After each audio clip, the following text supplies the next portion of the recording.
പരിശുദ്ധ പരമദിവ്യകാരുണ്യത്തിന് നേരവും ആരാധനയും സ്തുതിയും പുകഴ്ചയും ഉണ്ടായിരിക്കട്ടെ. ഉടമ്പടി ധ്യാനത്തിൻ്റെ ആമുഖമായിട്ട് അച്ഛൻ എപ്പോഴും പറയുന്നത്, ഇപ്പോഴും പറയുകയാണ്, നമുക്ക് ഉടമ്പടി ചെയ്യുന്നവരും ഉടമ്പടി ജീവിക്കുന്നവരും ഇതൊരു അംബിഗ്വസ് ആയിട്ട് ഇതിനകത്തൊന്നുമില്ല. എന്ന് വെച്ച് കഴിഞ്ഞാൽ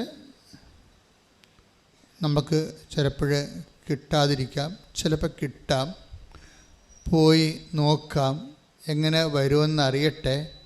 അങ്ങനെ ഒരു രീതിയിൽ നിങ്ങൾ ഉടമ്പടി എടുത്ത 0 മെരിറ്റാണ് വരാൻ പോണത്, 0 ഗ്രേസ്. കാര്യം നിങ്ങൾ ദൈവത്തെയും ഉടമ്പടിയെയുമാണ് സംശയിക്കുന്നത്. ആദ്യമേ ദൈവത്തെയും ഉടമ്പടിയാണ് സംശയിക്കണം. അപ്പം അങ്ങനെ നമ്മൾ ആലപ്പുഴ പോയി നോക്കുക. ഇനിയിപ്പോൾ അവിടെ കൂടി പോയില്ലെന്ന് വേണ്ടല്ലോ എന്ന് വിചാരിച്ചുകൊണ്ട് ഈ ഉപ്പ് നോക്കാൻ വേണ്ടി, ഉടമ്പടിയുടെ ഉപ്പ് നോക്കാൻ വേണ്ടി വരുന്ന ആൾക്കാരില്ലേ, അത് നിങ്ങൾ വെറുതെ വന്ന് പണി മേടിക്കരുത് എന്നുള്ളതാണ് എൻ്റെ അച്ഛൻ. ദൈവത്തെ പരീക്ഷിച്ച് പണി മേടിക്കരുത്. നിങ്ങളുടെ സ്വാഭാവികമായിട്ട് നിന്നുവരെ നിങ്ങൾ ഗതി പിടിക്കാത്തതിൻ്റെ മെയിൻ കാരണം ദൈവത്തിൻ്റെ പ്രാർത്ഥനാ ജീവിതത്തിലുണ്ടാകുന്ന നിങ്ങളുടെ ആജന്മ നിങ്ങളുടെ സംശയങ്ങളൊക്കെ തന്നെയാണ്. നിങ്ങളെപ്പോഴും ദൈവതിരുസന്നിധിയിൽ ഹാഫ് മൈൻഡഡ് ആണ്. അതുകൊണ്ടാണ് പകുതി മനസ്സുണ്ട്. പകുതി മനസ്സിൽ ആണ് പലപ്പോഴും പലരും ഉടമ്പടി ചെയ്യുന്നത്. ഈ പകുതി മനസ്സാണെങ്കിൽ നിങ്ങൾ ഇത് റിസൾട്ട് ശരിക്കും എന്തെങ്കിലും കിട്ടുമെന്നല്ല, അതായത് ഉടമ്പടി എന്ന ദൈവിക സംവിധാനത്തെ തന്നെ നമുക്ക് ഇപ്പം നിങ്ങൾക്കറിയാമല്ലോ, ചില കണക്കുകളൊക്കെ ചെയ്യുമ്പോൾ ഉത്തരം തെറ്റാണെങ്കിലും വഴി ശരിയാണെങ്കിൽ മാർക്ക് കിട്ടത്തില്ലേ. നിങ്ങൾ സംശയിച്ചിട്ടുകൊണ്ടാണ് ഉടമ്പടി ഹാഫ് മൈൻഡഡാണ് ചെയ്യണമെങ്കിൽ വഴിക്ക് പോലും മാർക്ക് കിട്ടത്തില്ല. അതാണ് സംഭവം, വഴിക്ക് പോലും മാർക്ക് കിട്ടത്തില്ല. അപ്പം അതുകൊണ്ട് അപ്പം നിങ്ങൾ ഞങ്ങൾ സംശയിക്കാതെയാണ് ചെയ്യണത്, ഞങ്ങൾ അങ്ങനെ വിശ്വാസമില്ലെങ്കിൽ പിന്നെ ഇവിടം വരെ വരുമായിരുന്ന അത് ഓക്കെ, വന്നു എന്ന് പറഞ്ഞുകൊണ്ട് ഒരു പ്രയോജനമില്ല. എന്താ കാര്യം വെച്ച് കഴിഞ്ഞാൽ ഉടമ്പടി അതിനൊരു എക്സിക്യൂട്ടീവ് ലെവലുണ്ട്, പ്രയോഗ രീതിയുണ്ട്. നമ്മളത് ഉടമ്പടി എപ്പോഴും നമ്മൾ എന്ത് പറയുന്നു എന്നുള്ളതല്ല, എന്ത് പ്രയോഗിക്കുന്നു എന്നുള്ളതാണ് അതിൻ്റെ മറ്റ് പ്രാർത്ഥനകളിൽ നിന്ന് ഉടമ്പടിയെ മാറ്റി നിർത്തുന്നത്. നിങ്ങൾക്ക് വേണമെങ്കിൽ 3000 നന്മ നിറഞ്ഞൂറ് ചെല്ലാം, 30,000 സ്വർഗസ്ഥനായ പിതാവ് ചെല്ലാം. അങ്ങനെ എന്തെങ്കിലും ചുണ്ടുകൊണ്ട് അഭ്യാസം കാണിച്ച ദൈവത്തെ അകപ്പെടുത്താവുന്നുള്ള മിഥ്യാധാരണയുമായിട്ട് ഉടമ്പടിയിലേക്ക് സമീപിക്കരുത്. ഉടമ്പടി ഇറ്റ് ഇസ് അനദർ പ്രോജക്റ്റ്. അപ്പം അത് കൃത്യമായിട്ട് മനസ്സിലാക്കണം. അതുകൊണ്ട് എങ്ങനെയാണിത് ഉടമ്പടി? അതിന് ഏറ്റവും നല്ല കാര്യം ഉടമ്പടിയുടെ സാക്ഷ്യങ്ങൾ കേൾക്കുന്നതാണ്. My second point. First point, half മൈൻഡായിട്ട് ഉടമ്പടിയിലേക്ക് വരരുത്, ഫുൾ മൈൻഡായിട്ട് വരണം. ഇത് എൻ്റെ അവസാനത്തെ അബോർഡാണ്. This is my last destination. എന്നെ ദൈവം കൊണ്ടുവന്നതാണ്. അമ്മ എന്നെ കാത്തിരിക്കാനിവിടെ. എനിക്ക് യോഗ്യതയില്ലെങ്കിലും അമ്മയുടെ മധ്യസ്ഥതയിൽ ഈ വിഷയത്തിന് തീരുമാനം ഉണ്ടാകും. ഞാൻ ദൈവത്തിൻ്റെ വചനം പോലെ ജീവിക്കും. അപ്പോൾ സെക്കൻഡ് പോയിൻ്റ് എന്താണ്? സെക്കൻഡ് പോയിൻ്റ് സാക്ഷ്യങ്ങൾ കേൾക്കുക. എപ്പോഴും നമ്മൾ ശ്രദ്ധിക്കേണ്ട കാര്യം, നിങ്ങൾ ഇതൊന്ന് ശരിയാകട്ടെ, ഞാനൊന്ന് സെറ്റാകട്ടെ, എന്നിട്ട് ഞാൻ ഉടമ്പടിയിൽ ഫുള്ളായിട്ട് ഇൻവെസ്റ്റ് ചെയ്യാമെന്ന് നിങ്ങൾ പറയും. നിങ്ങളൊന്ന് സെറ്റാകട്ടെ, എനിക്ക് ഇന്ന് വീട്ടിൽ 2-3 വിരുന്നുകാരൊക്കെ ഉണ്ട്, അവരൊക്കെ ഒന്ന് പോട്ടെ, സ്വസ്ഥമായിട്ട് എന്നിട്ട് ഉടമ്പടി ചെയ്യാമെന്ന് പറയും. നിങ്ങൾ സെറ്റാകാൻ തീരുമാനിച്ചാൽ ഈ ഉടമ്പടി ഇപ്പം തന്നെ പൊട്ടും. എന്നുവെച്ചാൽ നിങ്ങൾക്ക് അതിനോടുള്ള തീഷ്ണതയാണ്. നിങ്ങൾക്കറിയാവില്ല, അതിൻ്റെ അകത്ത് വരുന്നൊരു വിഷയം, ദൈവികമായ ഒരു വിഷയങ്ങൾക്ക് കാലമോ സമയവുമേ ഇല്ല. 2 തിമോത്തി 4:2 എടുത്തേ. 2 തിമോത്തി 4:2 ശ്രദ്ധിക്കട്ടെ. ഹല്ലേലൂയ, ഹല്ലേലൂയ, ഹല്ലേലൂയ, ഹല്ലേലൂയ. 2 തിമോത്തി 4:2 വചനം പ്രസംഗിക്കുക. സാഹചര്യങ്ങൾ അനുകൂലമാണെങ്കിലും അല്ലെങ്കിലും ജാഗരൂകതയോടെ വർത്തിക്കുക. എന്ന് പറഞ്ഞ് വചനം പ്രഘോഷിക്കുക, സാഹചര്യങ്ങള് അനുകൂലമാണെങ്കിലും അല്ലെങ്കിലും. അപ്പൊ ദൈവത്തിന്റെ നടപടിക്രമത്തിന്റെ ഒരു മോഡ് ഓഫ് ആക്ഷൻ ഇങ്ങനെയാണ്. എന്ന് വെച്ച് കഴിഞ്ഞാൽ നമ്മൾക്ക് നേരവും കാലവും ഒക്കട്ടെ എന്ന് പറഞ്ഞാൽ ഉടമ്പടി ഒക്കത്തില്ല. കാര്യം അത് നിങ്ങളുടെ തന്നെ വിശ്വാസക്കുറവിൻ്റെ ഒരു ബഹിഷ്പുരണമാണ്. സംഭവം വീടൊന്ന് സെറ്റാകട്ടെ എന്ന് വിചാരിക്കണത്, ലൈഫ് ഒന്ന് സെറ്റാകട്ടെ, എന്നിട്ട് വേണം ആധ്യാത്മികമായ കാര്യങ്ങൾ ചിട്ടയായിട്ട് ചെയ്യാൻ. അങ്ങനെയല്ല.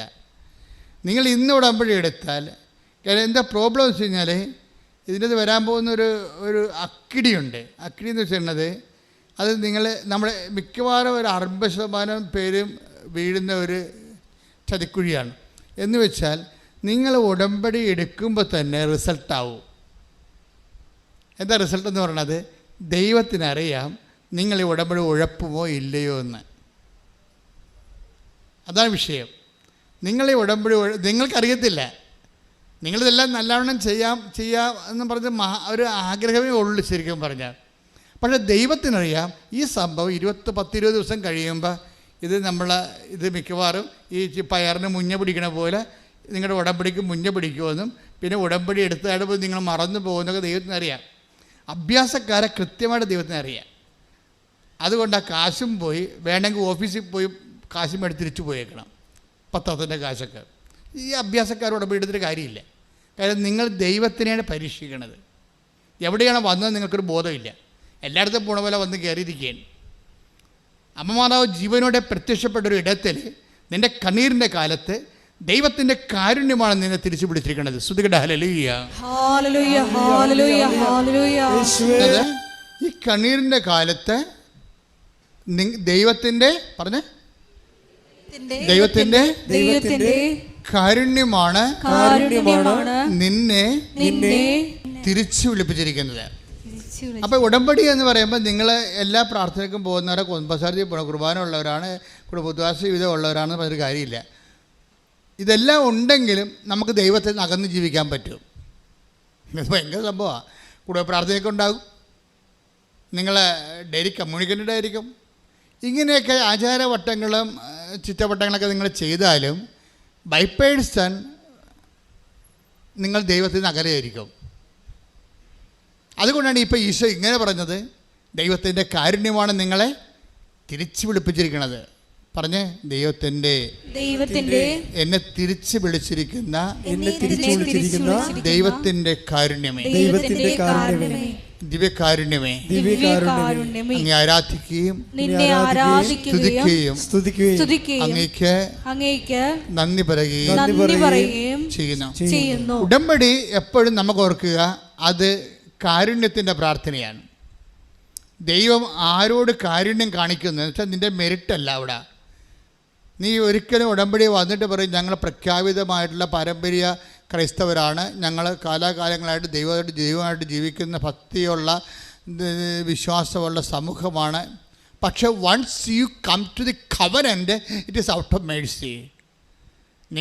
ഇതൊക്കെ എല്ലാം ഉണ്ടെങ്കിലും നിങ്ങൾക്കിപ്പോൾ കവനൻ്റിലേക്ക് വരേണ്ട ഒരു അവസ്ഥ വന്നെങ്കിൽ അത് ഒരു ദൈവവിളി എന്നതിനേക്കാൾ ഉപരി ദൈവം നിങ്ങളുടെ കുടുംബത്തോട് കാണിക്കുന്ന കാരുണ്യമാണ്. ഉടമ്പടിയും കാരുണ്യമായിട്ടാണ് കണക്ട് ചെയ്തിരിക്കുന്നത്. അതായത് സങ്കീർത്തനം എടുത്ത്, സങ്കീർത്തനം 92:3 എടുത്ത് ശ്രുതിക്കട്ടെ, ഹല്ലേലൂയ ഹല്ലേലൂയ ഹല്ലേലൂയ യേശുവേ നന്ദി, ഹല്ലേലൂയ ഹല്ലേലൂയ ഹല്ലേലൂയ ഹല്ലേലൂയ യേശുവേ സ്തുതി, ഹല്ലേലൂയ ഹല്ലേലൂയ. കിന്നരവും വീണയും മീട്ടിയും പ്രഭാതത്തിൽ അങ്ങയുടെ കരുണയെയും രാത്രിയിൽ അങ്ങയുടെ വിശ്വസ്തതയെയും ഉദ്ഘോഷിക്കുന്നത് എത്ര ഉചിതം. പ്രഭാതത്തിൽ പകല് മനുഷ്യന് ദൈവം നമ്മോട് കാണിക്കുന്നത് കാരുണ്യമാണ്. പകല്. രാത്രി ദൈവം നമ്മോട് കാണിക്കുന്നത് വിശ്വസ്തതയാണ്. ഈ ഉടമ്പടി നമുക്ക് 2 പകലും രാത്രിയും, ഡാർക്ക് ആൻഡ് ലൈറ്റ് ഉണ്ട് ജീവിതത്തിൽ, അല്ലേ? ജീവിതത്തിൻ്റെ പകലിലെ പ്രകാശമുള്ളപ്പോൾ നമ്മളുടെ ദൈവം നമ്മോട് കാണിക്കണത് എന്താണ്? കാരുണ്യമാണ്. അപ്പോൾ കണ്ണ് കാണാം, കാര്യങ്ങളൊക്കെ എങ്ങനെ ചെയ്യണമെന്നൊക്കെ അറിയാം, ഏത് പരീക്ഷ എഴുതണം, ഏത് രാജ്യത്ത് പോകണമെന്നൊക്കെ നമുക്ക് കണ്ണു കാണാം ശരിക്കും.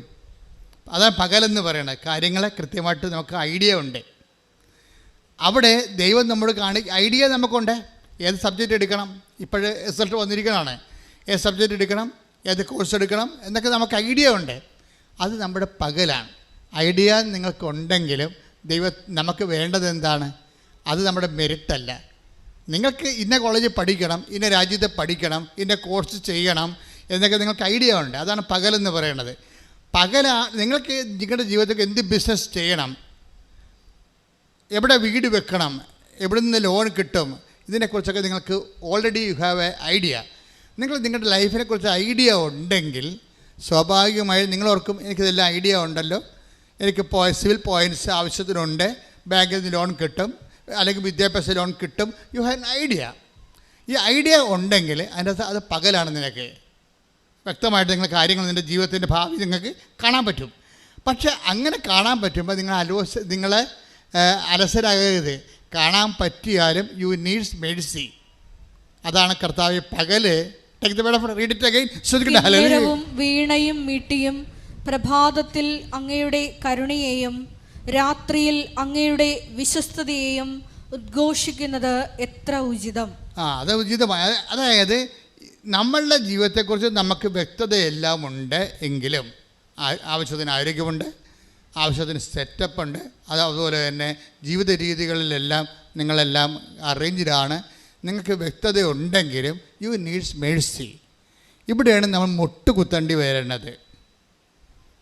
ഇപ്പോൾ ചില ആൾക്കാർ മുട്ടുകുത്തി കരഞ്ഞൊക്കെ പ്രാർത്ഥിക്കത്തില്ലേ, ചില ആൾക്കാർ കൈ കേട്ട് നിന്ന് പ്രാർത്ഥിക്കത്തില്ലേ.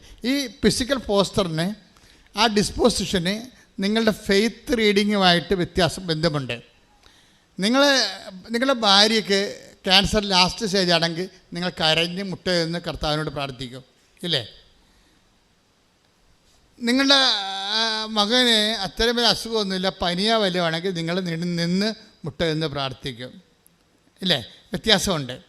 എന്ന് വെച്ച് കഴിഞ്ഞാൽ ദൈവത്തിൻ്റെ തിരുസന്നിധിയിൽ നിങ്ങൾ അനുഭവിക്കുന്ന പ്രശ്നങ്ങൾക്ക് ആനുപാതികമായ ഫിസിക്കൽ ഡിസ്പോസിഷൻ കൊടുത്തു കഴിഞ്ഞാൽ അത് നെഗറ്റീവ് കൗണ്ടിങ് വരും.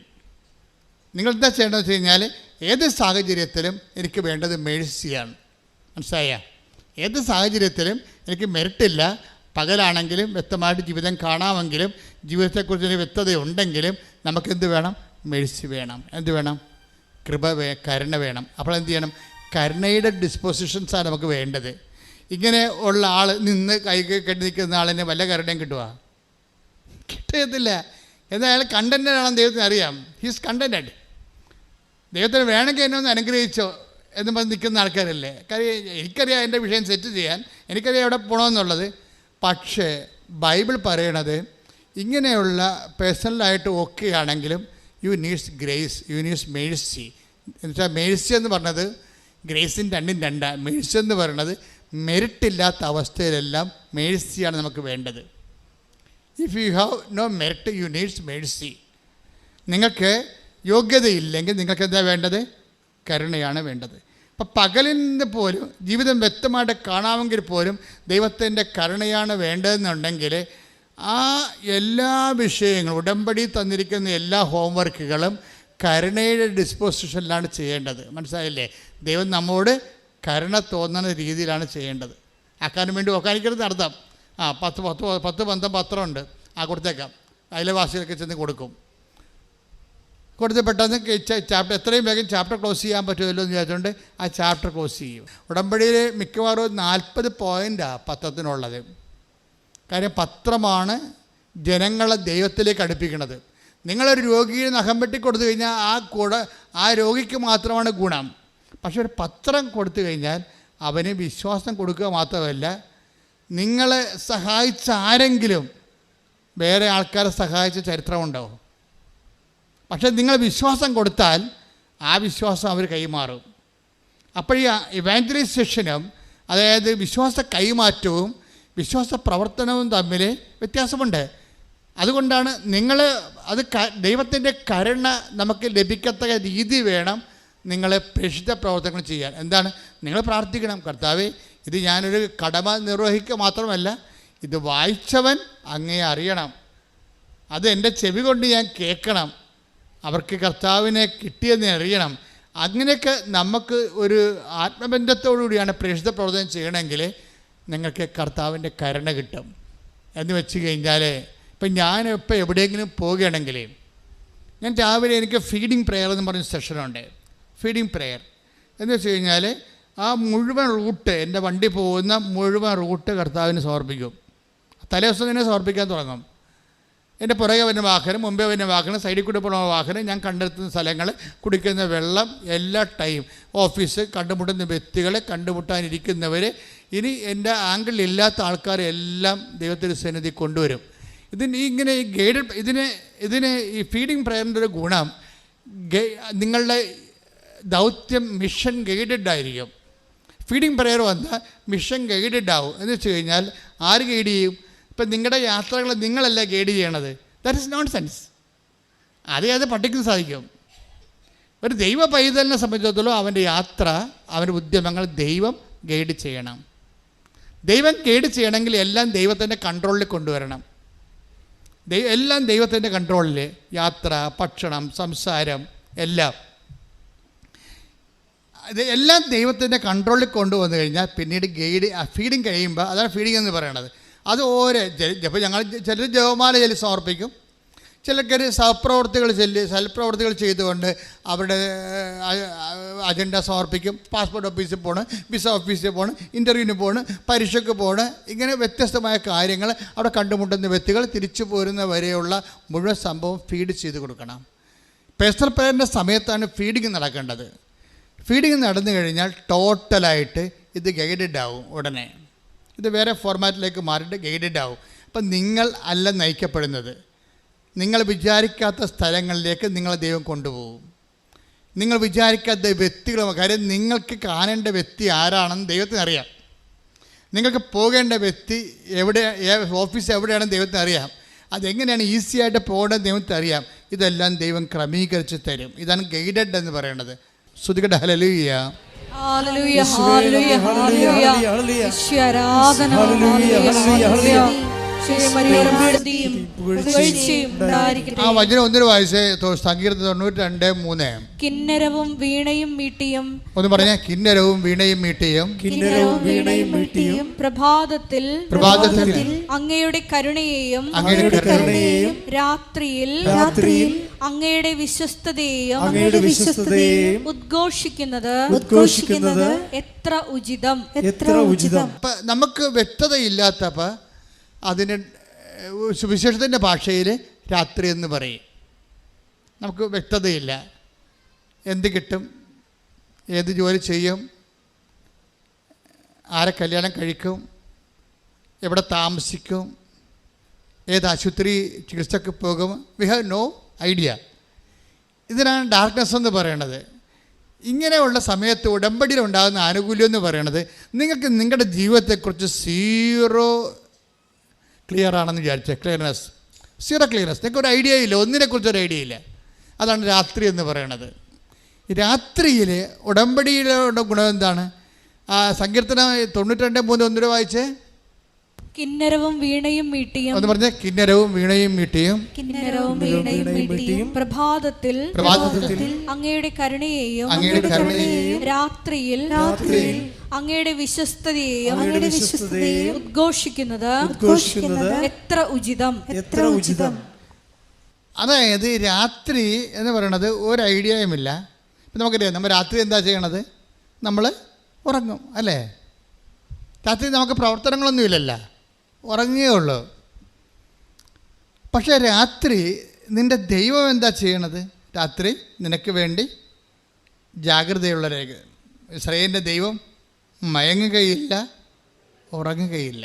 ആകുമ്പോൾ ഈ 124 121:4 ശ്രുതികട ഹല്ലേലൂയ. യേശുവേ നന്ദി. ഹല്ലേലൂയ, ഹല്ലേലൂയ. യേശുവേ സ്തുതി. ഹല്ലേലൂയ, ഹല്ലേലൂയ, ഹല്ലേലൂയ. 121 സങ്കീർത്തനം 4-ാം തിരുവചനം.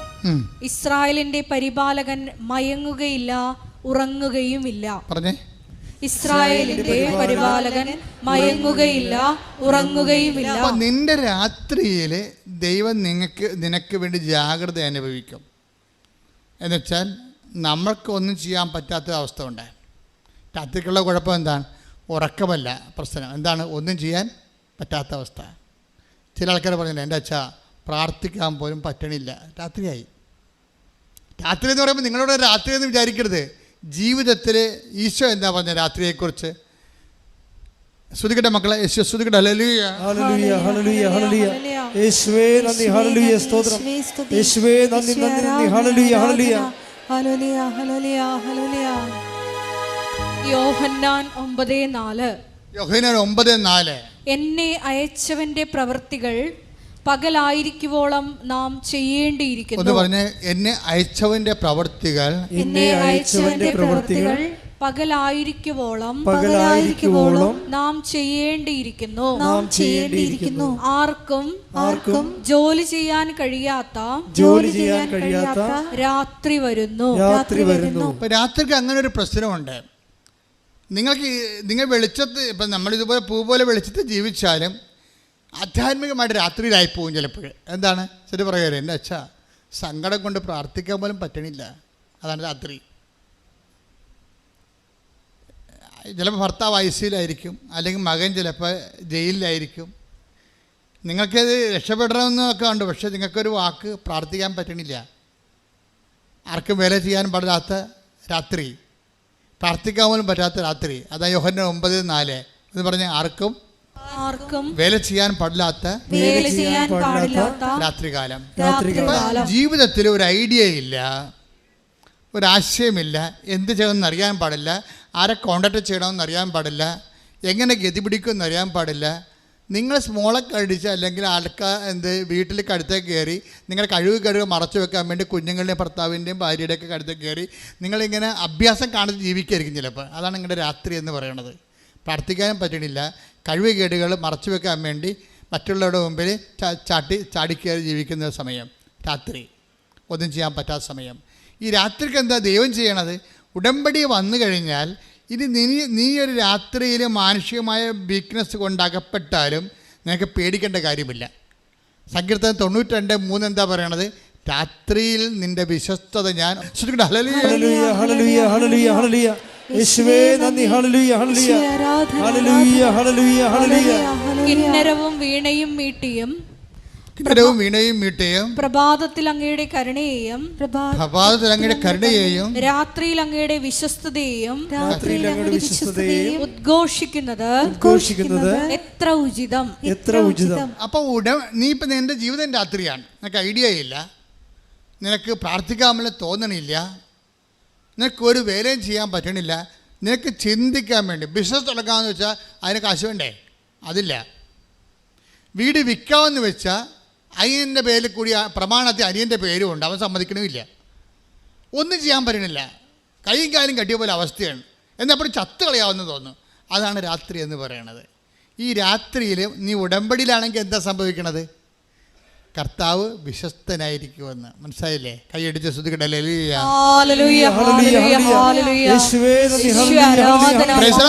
അപ്പം നിന്നെ ഉടമ്പടിയിലൂടെ നിന്റെ പൊസിഷൻ എന്താണെങ്കിലും നിന്നെ കരകയറ്റാൻ വേണ്ടി ദൈവം തീരുമാനിക്കുമ്പോഴാണ് നമ്മൾ ഉടമ്പടിയിലേക്ക് വരണത്. മനസ്സിലായില്ലേ? കാര്യം ഇപ്പോൾ ഉടമ്പടി ആകുമ്പോൾ ബൈലാറ്ററൽ എഗ്രിമെൻ്റാണ്. നീ ഒരു കക്ഷി, നിൻ്റെ ജീവിതത്തിൻ്റെ വിഷയങ്ങൾ പരിഹരിക്കാൻ ദൈവമാണ് കൗണ്ടർ പാർട്ടായിട്ട് വരുന്നത്. അപ്പം ദൈവത്തോടാണ് നീ ഉടമ്പടി ചെയ്യണത്. അതുകൊണ്ടാണ് ഉടമ്പടിക്ക് ആശ്ചര്യവും എപ്പോഴും റിമൈൻഡറായിട്ട് വരണത്.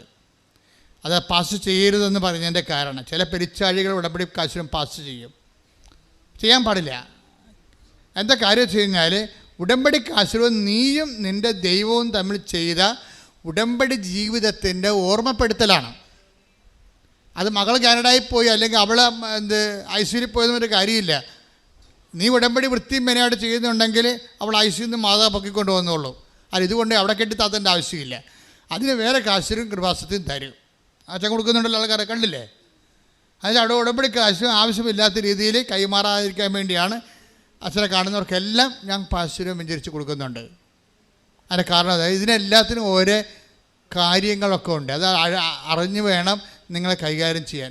അപ്പോൾ നിങ്ങൾ ഉടമ്പടി കാശിനും കൈമാറിയെന്ന് കേൾക്കുമ്പോൾ തന്നെ ദൈവത്തിന് മനസ്സിലാകും ഇത് ഉടമ്പടിയോട് അത്ര കണ്ട് കൂറുള്ള ആളല്ല, ചുമ്മാ കാര്യം കാണാൻ വേണ്ടിയും വീട്ടിലെ കാര്യം നടക്കാൻ വേണ്ടിയും ഇതുപോലെ ഇത് ഉപയോഗിച്ചുകൊണ്ടിരിക്കുകയാണ്. നമ്മൾ ഈ കോയിൻ ഉപയോഗിക്കണ പോലല്ലേ, കോയിൻ ഉപയോഗിക്കണ പോലെ ഉപയോഗിച്ചുകൊണ്ടിരിക്കുകയാണ്. അപ്പോൾ അതുകൊണ്ട് വളരെ ഈ വിഷയത്തിൽ അതുകൊണ്ടാണ് ഇപ്പോഴത്തെ നിയമം എന്താണ്, നിങ്ങൾ ഉടമ്പടി കാശും കളഞ്ഞു പോയാൽ നിങ്ങൾ ഉടമ്പടി പിന്നെ കാശും വേണമെങ്കിൽ വേറെ ഉടമ്പടി ചെയ്യേണ്ടി വരും. അതിനെ ചെയ്യേണ്ട ആവശ്യമുണ്ടോ? ഇല്ലല്ല. അപ്പോൾ അതുകൊണ്ട് ഉടമ്പടി കാശും കളയാൻ സൂക്ഷിക്കണം. ഇൻ കേസ് അത് ജീർണിച്ച് പോയാൽ എഴുത്തൊടിയോ വല്ലതും ചെയ്ത് കഴിഞ്ഞാൽ തീർച്ചയായിട്ടും ഞങ്ങൾ തിരിച്ചു തരും, പുതിയത് തരും.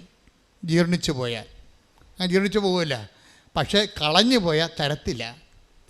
നിങ്ങളുടെ ഉടമ്പടി കളഞ്ഞു പോയെന്നാണ് ഞങ്ങൾ ചിന്തിക്കുന്നത്. ഉടമ്പടി കാശിലും കളഞ്ഞു പോയെങ്കിൽ അതിന് മുമ്പ് തന്നെ നിങ്ങളുടെ ഉടമ്പടി പോയി കാണാം ദൈവത്തിൻ്റെ സന്നിധിയിൽ. അതാണ്. അപ്പോൾ ഈ വിഷയം വെച്ചാൽ നമ്മൾ ഓരോ വിഷയവും വളരെ ശ്രദ്ധയോടെ ചെയ്യുന്നവരുണ്ട്. ഉടമ്പടി തൈലം കൃത്യമായിട്ട് ഉപയോഗിക്കുന്നവരുണ്ട്, ഉടമ്പടി ഉപ്പ് കൃത്യമായിട്ട് ആട്രിബ്യൂട്ട് ചെയ്യുന്നവരുണ്ട്. അവരെല്ലാം ശ്രദ്ധയുള്ളവരാണ്. അല്ല അവിടെ നിന്ന് കുറേ നേർച്ച വസ്തു കിട്ടി ഇങ്ങോട്ടിട്ട് അവിടെ നിന്ന് കിട്ടില്ല, ഒന്നും തന്നില്ല, അതിനൊക്കെ തരുമെന്ന് പറഞ്ഞാലെന്നൊക്കെ പറഞ്ഞിട്ട് ഭർത്താവ് രണ്ട് പൂശും വന്ന് വെള്ളം അടിച്ച് വന്ന് വെച്ച് ഓരോ കാര്യം ചെയ്യുമ്പോൾ നീ കൊണ്ട് ബുദ്ധിയും പോലെ ഇല്ല എടുത്ത് കൈ കൊടുക്കാൻ പാടില്ല. നിങ്ങളത് പ്രാർത്ഥിച്ച് നിങ്ങൾ ആരാണോ ദൈവമായിട്ട് ഉടമ്പടി ചെയ്തിരിക്കുന്നത് ആ വ്യക്തിയെ ചെയ്യാൻ പാടുള്ളത്. ആ വ്യക്തി ചെയ്യുമ്പോൾ എപ്പോഴും ശ്രദ്ധിക്കേണ്ട ഒരു കാര്യമുണ്ട്. ആ വ്യക്തി ചെയ്യുമ്പോൾ നിങ്ങളുടെ ഉള്ളിൽ നിങ്ങൾ ആർക്ക് വേണ്ടിയാണോ അത് ചെയ്യണത് അവരുടെ ഭൗതികമായ ഉന്നമനം ആയിരിക്കരുത് പ്രൈമറി ഇൻറ്റൻഷൻ വരണത്, അവരുടെ ആധ്യാത്മികമായ ഉന്നമനമായിരിക്കണം. മനസ്സിലായില്ലേ? അതായത് അവർ രോഗത്തിൽ നിന്ന് മോചിച്ചാൽ നിങ്ങൾ ഉറപ്പ് വരുത്തണം അവർ ദൈവത്തെ അറിഞ്ഞ് ജീവിക്കുമെന്ന്. അല്ലാതെ അവർ സുഖപ്പെട്ട് കാര്യമില്ലല്ലോ. അവർ ദൈവത്തെ അറിഞ്ഞ് ജീവിക്കും എന്ന് അവരോട് ചോദിക്കണം. ഇത് തരുമ്പോൾ ഞാനൊരു കാര്യം ചെയ്യും, നിങ്ങളത് വിശ്വാസമുണ്ടെങ്കിൽ നിങ്ങൾ സൗഖ്യപ്പെട്ട് കഴിയുമ്പോൾ മാതാവിൻ്റെ മധ്യസ്ഥയിൽ ജീവിതം തുടങ്ങണം എന്ന് നിങ്ങളെ ഉറപ്പ് വരുത്തണം. അല്ല കാണുന്ന കടവാമ്പോത്തിന് എല്ലാം കൊണ്ട് അത് ഇതൊക്കെ തേച്ച് വെച്ചിട്ട് ചുറ്റി നടക്കരുത്. അങ്ങനെ കുറേ ആൾക്കാരുണ്ട്. ഈ വിഷയം വളരെ കാര്യം, ഓരോ കാര്യങ്ങൾ സാക്ഷ്യ ബേസ്ഡായിട്ടാണ് പോണത്. സാക്ഷ്യങ്ങൾ നല്ല വലിയ സാക്ഷ്യങ്ങൾ പറയുന്നവർ എങ്ങനെയാണ് അത് ചെയ്യണമെന്ന് നോക്കണം. അവരെന്ത് ശ്രദ്ധയോടെയാണ് ചെയ്യണത് എന്ന് വെച്ച് കഴിഞ്ഞാൽ എന്താ പ്രോബ്ലം എന്ന് വെച്ച് കഴിഞ്ഞാൽ കുറേ പേര് തൽക്കാലത്തേക്ക് ഒരു ആവശ്യത്തിന് വേണ്ടി പെട്ടെന്ന് ഇങ്ങനെ ഉടമ്പടി ചെയ്യുന്നുണ്ട്. പക്ഷേ നിങ്ങൾ ഉടമ്പടി ചെയ്യുമ്പോൾ ഓർക്കേണ്ടത് നിങ്ങളുടെ വിഷയങ്ങൾ കഴിഞ്ഞാലും ഉടമ്പടി ദൈവം വിശ്വസ്തനായിരിക്കുമെന്നുണ്ടല്ലോ. അപ്പോൾ സ്വാഭാവികമായിട്ടും നിങ്ങളുടെ ഉടമ്പടിയുടെ ഫലങ്ങൾ നിങ്ങൾക്ക് കിട്ടിക്കൊണ്ടിരിക്കും. കാരണം ഉടമ്പടി പോലെ പരിശുദ്ധാത്മാവ് ലഭിക്കാൻ പറ്റിയ വേറെ സംവിധാനമില്ല. കാര്യം പരിശുദ്ധാത്മാവിൻ്റെ എല്ലാവിധ അഭിഷേകം തുടങ്ങുന്നത് ഉടമ്പടി കവനൻ്റ് ഫോർമാറ്റിലാണ്. കവനൻ്റ് ഫോർമാറ്റ് എന്ന് പറഞ്ഞാൽ എന്താണ്? അവൻ പറയണത് പോലെ ചെയ്യുന്നതാണ്. ഈ പരിശുദ്ധാത്മാവ് ലഭിക്കാൻ വേണ്ടിയുള്ള ഫോർമാറ്റ് എന്താണ്? കവനൻ്റ് ഫോർമാറ്റാണ്. ഇപ്പോൾ പത്രോസിൻ്റെ പ്രഭാഷണം കഴിഞ്ഞു. പത്രോസിൻ്റെ പ്രഭാഷണത്തിന് മുമ്പ് ഒരു ചോദ്യമുണ്ട്. പത്രോസിൻ്റെ പ്രഭാഷണത്തിലൂടെയാണല്ല പരിശുദ്ധാത്മാവ് നിറഞ്ഞിട്ട് ആൾക്കാർ ചോദിക്കണത് എന്താണ്? 2:37 എടുത്ത് നടപടി 2:37 ശ്രദ്ധിക്കട്ടെ. ഹല്ലേലൂയ ഹല്ലേലൂയ ഹല്ലേലൂയ ഹല്ലേലൂയ യേശുവേ നന്ദി ഹല്ലേലൂയ ഹല്ലേലൂയ. അപ്പോസ്തല പ്രവർത്തനങ്ങൾ 2:37 നടപടി 2:37. ഇത് കേട്ടപ്പോൾ വചനങ്ങൾ കേട്ടപ്പോൾ, അതാണ് ഇത് കേട്ടപ്പോൾ പത്രോസ് തോന്നിയ ദിവസം പറഞ്ഞുകൊണ്ടിരിക്കുകയല്ല, ദൈവവചനം പറഞ്ഞുകൊണ്ടിരിക്കുകയായിരുന്നു. ദൈവവചനം പറഞ്ഞുകൊണ്ടിരുന്നാൽ അത് കേട്ടാൽ ജനങ്ങളിൽ ഉടനെ ചോദ്യങ്ങൾ ഉണ്ടാകണം. അതാണ് പരിശുദ്ധാത്മാവിനെ കിട്ടാനുള്ള ആദ്യത്തെ നടപടിക്രമം. അതാണ് ദൈവവചനം പ്രഘോഷിക്കപ്പെട്ടാൽ കർത്താവ് തോണ്ടി അവർക്ക് ചോദ്യങ്ങളുണ്ടാകും, അല്ലാത്തൊരു വായിട്ട് നോക്കിയിരിക്കും. പിടിയില്ലേ? ദൈവവചനം പ്രഘോഷിക്കപ്പെട്ടാൽ ഓട്ടോമാറ്റിക്കായിട്ട് നിങ്ങൾ ദൈവത്തിൻ്റെ തോണ്ടൽ കിട്ടിയ ആളാണെങ്കിൽ, അഭിഷേകം കിട്ടിയ ആളാണെങ്കിൽ ഉടനെ നിങ്ങൾക്ക് ഒരു ചോദ്യം വരും. എന്താണ്? ഞങ്ങൾ എന്താണ്? Read it again. ശ്രദ്ധിക്കട്ടെ. ഹല്ലേലൂയ. ഇത് കേട്ടപ്പോൾ അവർ ഹൃദയം നുറങ്ങി പത്രോസിനോടും മറ്റ് അപ്പോസ്തലന്മാരോടും ചോദിച്ചു. കണ്ടില്ലേ? ദൈവവചനം കേട്ടപ്പോൾ എന്താ സംഭവിച്ചത്? ഒരു സംഭവം നടന്നു. എന്ത് ചെയ്തിട്ട്? ഹൃദയം നുറങ്ങി, അത് പൊടിച്ചുപോയി. പഴയ ഹൃദയമില്ലേ, അത് പൊടിയണം. വചനം കേൾക്കുമ്പോഴേ ഉണ്ടാകുമ്പോൾ ഇനി ഞാൻ പഴയതുപോലെ ജീവിക്കത്തില്ല, എൻ്റെ പഴയ ഹൃദയം ഓട്ടോമാറ്റിക്കായിട്ട് വചനം കേട്ട് പൊടിഞ്ഞു പോകണം, വിശുദ്ധീകരിക്കണം. അതാണ് ഹൃദയം നുറുങ്ങിയെന്ന്, വിജയം പൊടിഞ്ഞു. നിങ്ങൾ പൊടിയാതെ കല്ല് പോലെ ഇരുന്ന് വചനം കേട്ടാൽ ഇത് വർക്കൗട്ട് ചെയ്യത്തില്ല. അതായത് ആദ്യമേ വചനം കേൾക്കുമ്പോൾ തന്നെ ദൈവസകം നിറഞ്ഞിട്ട് പഴയ ഹൃദയം പൊടിഞ്ഞു പോകണം. ഇത് കേട്ടപ്പോൾ അവർ ഹൃദയം നുറുങ്ങി. എല്ലാവരും പറഞ്ഞ ഇത് കേട്ടപ്പോൾ അവർ ഹൃദയം നുറുങ്ങി പത്രോസിനോടും മറ്റപ്പോസ്തലന്മാരോടും ചോദിച്ചു, സഹോദരന്മാരെ ഞങ്ങൾ എന്താണ് ചെയ്യേണ്ടത്? അതാണ് കവനന്റ് ഫോർമാറ്റ് എന്ന് പറയുന്നത്. വചനം കേട്ടാൽ അടുത്ത നടപടി കവനന്റാണ്. ഒരിക്കൽ നിങ്ങൾ ദൈവവചനം കേട്ടാൽ അതിൻ്റെ അടുത്ത നടപടി എന്താണ്? കയ്യൊപ്പ് പ്രാർത്ഥന അല്ല, അടുത്ത നടപടി കവനൻ്റാണ്. എന്താണ്? ഇത് കേട്ടപ്പോൾ അവരെല്ലാവരും അപ്പോസ്തലന്മാരോട് ചോദിച്ചു, എന്ത് ചെയ്യണം? ഞങ്ങൾ എന്താണ് ചെയ്യേണ്ടത്? അപ്പോൾ പത്രോസ് എന്താ പറയണത്? പത്രോസ് പറഞ്ഞത് എന്താണ്? 2:32 വായിച്ചേ. പശ്ചാത്തപിക്കുവിൻ. നിങ്ങൾ പശ്ചാത്തപിക്കുവിൻ. പാപമോചനത്തിനായി എല്ലാവരും യേശുക്രിസ്തുവിന്റെ നാമത്തിൽ സ്നാനം സ്വീകരിക്കുവിൻ. പരിശുദ്ധാത്മാവിന്റെ ദാനം നിങ്ങൾക്ക് ലഭിക്കും. ഇത് ഭയങ്കര സുന്ദരമായ ഒരു വെളിപാടാണ്. എന്താണ്? വചനങ്ങൾ കേട്ടപ്പോൾ ജനങ്ങളുടെ ഹൃദയം പൊടിഞ്ഞു. പഴയ ഹൃദയം ഉണ്ടായിരുന്നു. ഏഷണി, പക, പരദൂഷണം, വിദ്വേഷം, മത്സരം, അഹങ്കാരം ഉണ്ടായിരുന്ന ഹൃദയം പൊടിഞ്ഞു. പൊടിഞ്ഞിട്ട് എന്ത് ചെയ്താണ്? ജനങ്ങളെ ചോദിച്ചു, ഞങ്ങൾ ഈ ആത്മാവിനെ സ്വീകരിക്കാൻ ഞങ്ങൾ എന്താണ് ചെയ്യേണ്ടത്? അതാണ് വചന നടപടി. നമ്മുടെ ഉടമ്പടി അതല്ലേ? എന്താണ്? ഞങ്ങൾ എന്താണ് ചെയ്യേണ്ടത്? അതെന്താണ് ചൊല്ലേണ്ടതെന്നല്ല ചോദിച്ചത്. നിങ്ങൾ എന്താണ് ചൊല്ലേണ്ടത്? നിങ്ങൾ ബൈബിൾ 100 പ്രാവശ്യം എഴുതിക്കുമെന്നാണ് പറയണത്. അല്ല, ഞങ്ങൾ എന്താണ് ചെയ്യേണ്ടത്? ഉടനെ അവരെന്താ പറയണത്? ഫസ്റ്റ് നിങ്ങൾ ചെയ്യേണ്ട കാര്യം എന്താണ്? നിങ്ങൾ പശ്ചാത്തപിക്കണം. അതാണ് വിഷയം. ഇപ്പോൾ ഒരു 10-20 ഡൈവേഴ്സ് കേസ് ഉണ്ടാവും. എന്നിട്ട് ഇപ്പോൾ അവർ ഒരുമിച്ച് താമസിക്കണമെന്നൊക്കെ പറഞ്ഞുകൊണ്ട് അവർ ഉടമ്പടി വെച്ചിരിക്കുന്നവരുണ്ട്. ചിലർ ഡൈവേഴ്സുകാർ ഉടമ്പടി വെച്ചിരിക്കുന്നത് കൊച്ചിനെ കിട്ടണമെന്നും പറഞ്ഞാണ്. കൊച്ചിനെ അയാൾ അടിച്ചുകൊണ്ട് പോയി, കൊച്ചിനെ കിട്ടണമെന്ന് പറഞ്ഞാൽ. ചിലർ ഉടമ്പടി വെച്ചിരിക്കുന്നത് കേസ് അവർക്ക് അനുകൂലമായിട്ട് വിധിക്കണമെന്നാണ്.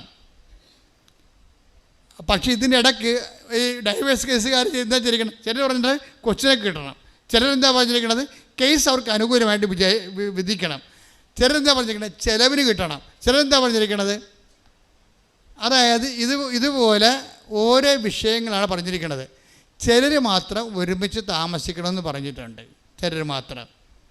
ഇതിനകത്ത് ഏതാണ് ദൈവഹിതം? ഇപ്പം ഞാൻ അവളോട് ചോദിക്കും, അല്ലെങ്കിൽ അവനോട് ചോദിക്കും, നീ കൊണ്ടുപോയാക്കിയതാണ്, അവളെ ഉപദ്രവിച്ച് വിട്ടതാണെന്ന് ചോദിക്കുമ്പോൾ ഇവൻ പമ്മും. ഇവന് ഡൈവേഴ്സ് കിട്ടിയിട്ട് വേറെ കെട്ടണം, അതിനുവേണ്ടി ഉടമ്പടി എടുത്തിരിക്കണം പന്നി. ഇതാണ് പ്രശ്നം. എത്രയും വേഗം ഡൈവേഴ്സ് കിട്ടിയിട്ട് മാതാവ് ഡൈവേഴ്സ് കൊടുക്കണം. പണിയല്ലേ മാതാവിന് പുതിയ പണി. മാതാവിന് പണി അങ്ങോട്ട് കൊടുത്തിരിക്കുകയാണ്. എന്താ കാര്യം? ഡൈവേഴ്സ് ആക്കിയിട്ട് വേറെ പെണ്ണെ കെട്ടണം. അടിപൊളി. ഇത് തന്നെ പെണ്ണും പറഞ്ഞിട്ടുണ്ട്. ഇതിനകത്തൊരു പൊട്ടിച്ചിലിൻ്റെ ആവശ്യം ഉണ്ടാവും.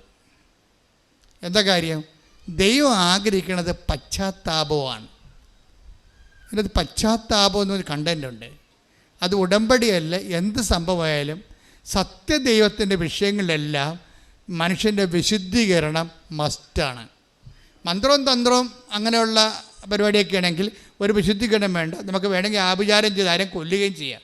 പക്ഷേ സത്യദൈവം, നിത്യജീവൻ എന്നുള്ള ഫോർമാറ്റിൽ പോകുന്ന എല്ലാ വിഷയങ്ങൾക്കും നിങ്ങളുടെ പശ്ചാത്താപം മസ്റ്റായിട്ട് വരും. ഈ പശ്ചാത്താപം എന്താ വരണത്?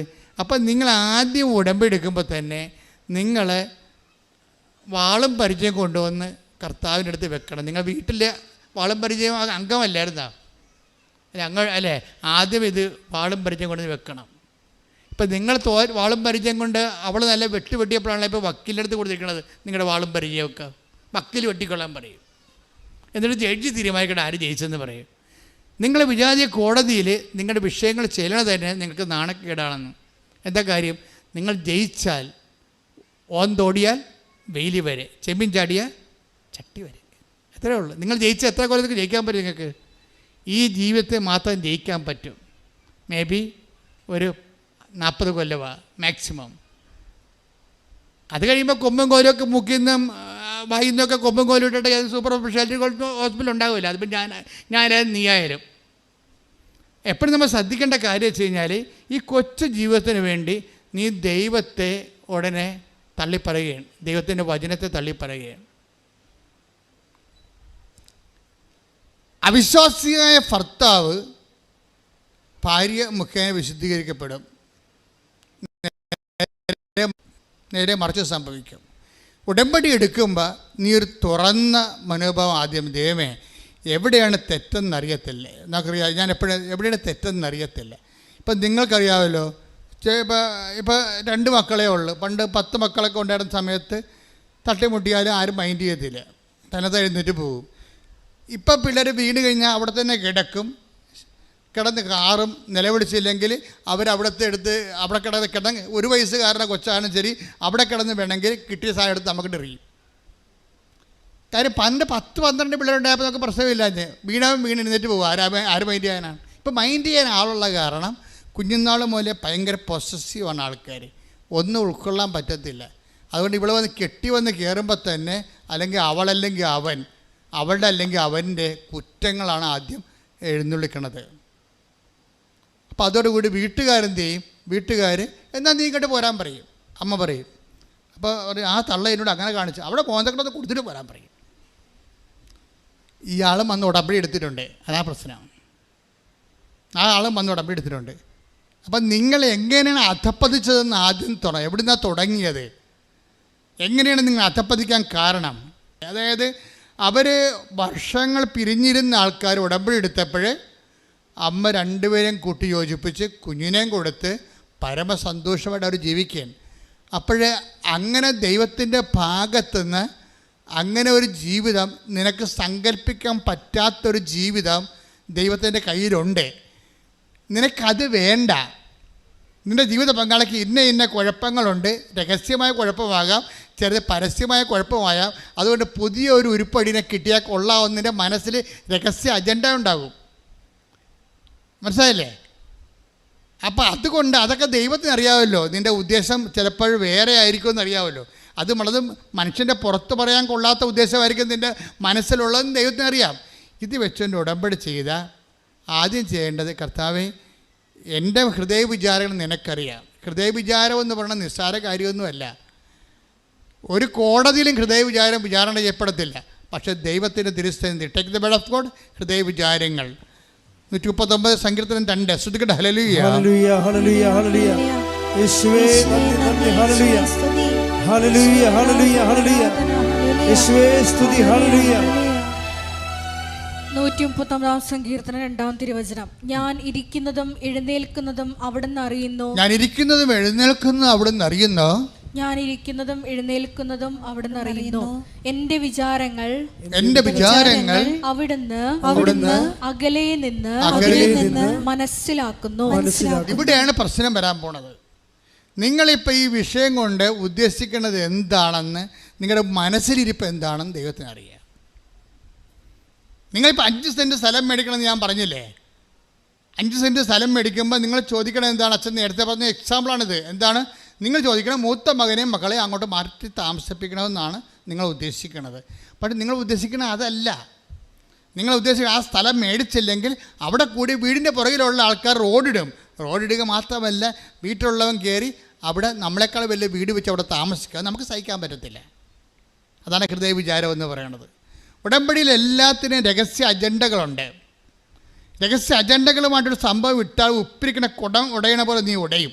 പ്രാർത്ഥിക്കുക, കർത്താവായ ദൈവമേ, വിശുദ്ധമായ ഉടമ്പടി വിശുദ്ധിയോടെ നിർവഹിക്കുവാൻ വിശുദ്ധമായ മനസ്സാക്ഷിയാൽ എന്നെ സ്നാനപ്പെടുത്തണമേ. ഉടമ്പടി ജീവിതം തുറന്നു വെക്കുമ്പോഴും ദൈവത്തിൻ്റെ പദ്ധതി അനുസരിച്ച് കൊണ്ട് ഞങ്ങൾ എന്താണ് ചെയ്യേണ്ടത് ദൈവത്തോട് ചോദിക്കണം. അല്ല ഞാൻ ഇന്ന കാര്യങ്ങൾ ചെയ്താൻ തീരുമാനിച്ചു, എൻ്റെ അമ്മ ഇന്ന കാര്യങ്ങൾ ഞാൻ ചെയ്യണമെന്ന് തീരുമാനിച്ചു, അതിന് വേണ്ടി എന്നെ സഹായിക്കാൻ ദൈവം ആരും ഗുണ്ട പണിക്ക് വരികയാണ്. നിൻ്റെ അമ്മ എന്നോട് പറഞ്ഞിട്ടുണ്ട് ഇന്ന കാര്യങ്ങൾ ചെയ്യേണ്ടതെന്ന്, അതുകൊണ്ട് ഞങ്ങൾ ഇന്ന കാര്യങ്ങൾ ചെയ്യാൻ തീരുമാനിച്ചു, അതുകൊണ്ട് ഞങ്ങളെ സപ്പോർട്ട് ചെയ്യണം. ദൈവം ആരാണ്? നിൻ്റെ ഗുണ്ടാപ്പണിക്ക് വേണ്ടി വരാൻ പോകണം. നീ എൻ്റെ കൊട്ടേഷൻ എടുത്തിരിക്കണം, ഉടമ്പടിയാണ് നീ എടുത്തിരിക്കണം, കൊട്ടേഷനാണ് എടുത്തിരിക്കണം മാതാവിൻ്റെ. അപ്പോൾ അഭ്യാസം കാണിക്കാതെ സത്യസന്ധമായിട്ട് ഹൃദയം നുറുങ്ങാൻ വേണ്ടി പ്രാർത്ഥിക്കുക. കർത്താവ് ദൈവമേ, അങ്ങേ സ്വീകരിക്കാൻ, എൻ്റെ ആത്മാവിൽ നിറയാൻ, എൻ്റെ ഹൃദയം നുറുക്കുന്ന അനുതാപത്താൽ അഭിഷേകം ചെയ്യണമേ. ശ്രദ്ധിക്കട്ടെ. ഹല്ലേലൂയ, ഹല്ലേലൂയ, ഹല്ലേലൂയ, ഹല്ലേലൂയ, ഹല്ലേലൂയ. അപ്പോൾ നിങ്ങൾ ഉള്ളുകൊണ്ട് ഇങ്ങനെ ആഗ്രഹിക്കണം. എന്താണ്? ആത്മാവേ എന്നിൽ അഭിഷേകം ചെയ്യണമേ. നിങ്ങൾക്കറിയാമല്ലോ ഉടമ്പടി ധ്യാനത്തിൻ്റെ span and life of covenant retreat എന്താ ഓരോ ഉണ്ട്. ഉടമ്പടി ധ്യാനത്തിൻ്റെ span of covenant and life of the covenant എന്തുമാത്രമാണെന്നറിയാവോ? ദൈവവചനം പോലെ തന്നെയാണ് അതിൻ്റെ കവനന്റ്. ഇത് സത്യമായ കാര്യമാണ് അച്ഛനിലൂടെ ഈശോ പറയണത്. ഞാൻ പഠിപ്പുന്നതെങ്കിൽ നിങ്ങളെ സൂചിപ്പിക്കാൻ വേണ്ടി ഒന്നും പറയത്തില്ല. What is happened in the Bible, what is the mentality and attitude of the God, it will be revealed. അതാണ് നിങ്ങൾക്ക് റിവീൽ ചെയ്ത് തരണത്. അപ്പം നിങ്ങൾ അതിനെ അബൈഡ് ചെയ്ത് വരണം. പ്രാർത്ഥിക്കുക. കർത്താവ് ദൈവമേ, ഉടമ്പടി ധ്യാനത്തില് അങ്ങയുടെ വചനം കേൾക്കാൻ എന്നെ എന്റെ ആത്മാവിനെ ഒരുക്കണമേ, എന്റെ ഹൃദയത്തെ നുറുക്കണമേ, എന്റെ ആത്മാവിനെ ഒരുക്കണമേ, എന്റെ ഹൃദയത്തെ നുറുക്കണമേ. ആത്മാവേ, യേശുവിന്റെ ആത്മാവേ, ആത്മാവേ, അപ്പോസ്തലന്മാരിൽ ഇറങ്ങി വസിച്ച സഭയുടെ ആത്മാവേ, എന്നെ അഭിഷേകം ചെയ്യണമേ, എന്നെ അഭിഷേകം ചെയ്യണമേ, എന്നെ അഭിഷേകം ചെയ്യണമേ. ഞാൻ കർത്താവിന്റെ കൈയും കാലുമായി അപ്പോസ്തലന്മാരെ പോലെ കാലത്തില് കർത്താവിനെ കൈമാറാൻ പരിശുദ്ധ പരമ ദിവ്യകാരുണ്യത്തിന് എന്റെ പ്രിയപ്പെട്ടവരെ, ഇതാണ് ഇതിൻ്റെ ഒരു പ്രോസസ്സിങ്. നമ്മൾ വിസ പ്രോസസ്സിങ് എന്ന് പറയത്തില്ലേ, അതുപോലെ കവനൻ്റ് പ്രോസസ്സിങ് ആണിത്. എന്താണ്? ഫസ്റ്റ് ടൈം എഫ് വേർഡ് കേൾക്കുക. സെക്കൻഡ് സ്റ്റെപ്പ് കർത്താവിൻ്റെ വചനം ആദ്യമായി കേൾക്കുക.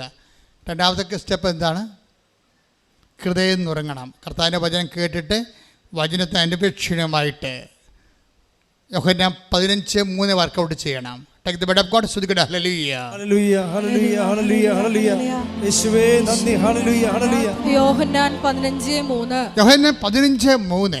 ഞാൻ നിങ്ങളോട് പറഞ്ഞ വചനം നിമിത്തം, ഞാൻ നിങ്ങളോട് പറഞ്ഞ വചനം നിമിത്തം നിങ്ങൾ വിശുദ്ധി ഉള്ളവരായിരിക്കുന്നു. വചനം കേൾക്കുമ്പോൾ സത്യസന്ധമായിട്ട് അതിനോട് സഹകരിക്കാൻ തയ്യാറാണെങ്കിൽ ഓട്ടോമാറ്റിക്കായിട്ട് വിൽ ബി നിങ്ങളുടെ ഹൃദയം നുറുങ്ങിയിരിക്കും. അപ്പോൾ എന്താ സംഭവിക്കണത്? ഹൃദയം നുറുങ്ങിയിട്ട് ജനങ്ങൾ ചോദിക്കണ ഫസ്റ്റ് ക്വസ്റ്റ്യൻ, ഇപ്പം കുഞ്ഞുങ്ങളുടെ ആദ്യത്തെ ക്രൈ എന്താണ്? First cry. അതുപോലെ ഫസ്റ്റ് ക്വസ്റ്റ്യൻ, ആത്മാവിൽ ജനിച്ചവൻ്റെ ഫസ്റ്റ് ക്രൈ എന്താണത്? സഹോദരങ്ങളെ ഞങ്ങൾ എന്ത് ചെയ്യണം? That's first cry, that's first question. വചനം ശ്രവിച്ചവൻ്റെ ആദ്യത്തെ നിലവിളി, ആത്മാവിൽ ജനിച്ച ദൈവ പൈതലിൻ്റെ ഫസ്റ്റ് ക്രൈ എന്താണത്? സഹോദരങ്ങളെ ഞങ്ങൾ എന്ത് ചെയ്യണം? അതാണ് ചോദ്യം. അപ്പോൾ എന്ത് ചെയ്യണമെന്ന് പറയുമ്പോൾ ഒറ്റ ഉത്തരവേ ഉള്ളൂ. പത്രോസിന് എന്താ പറയണത്? അവൻ പറയണത് പോലെ അവൻ പറഞ്ഞത് എന്താ?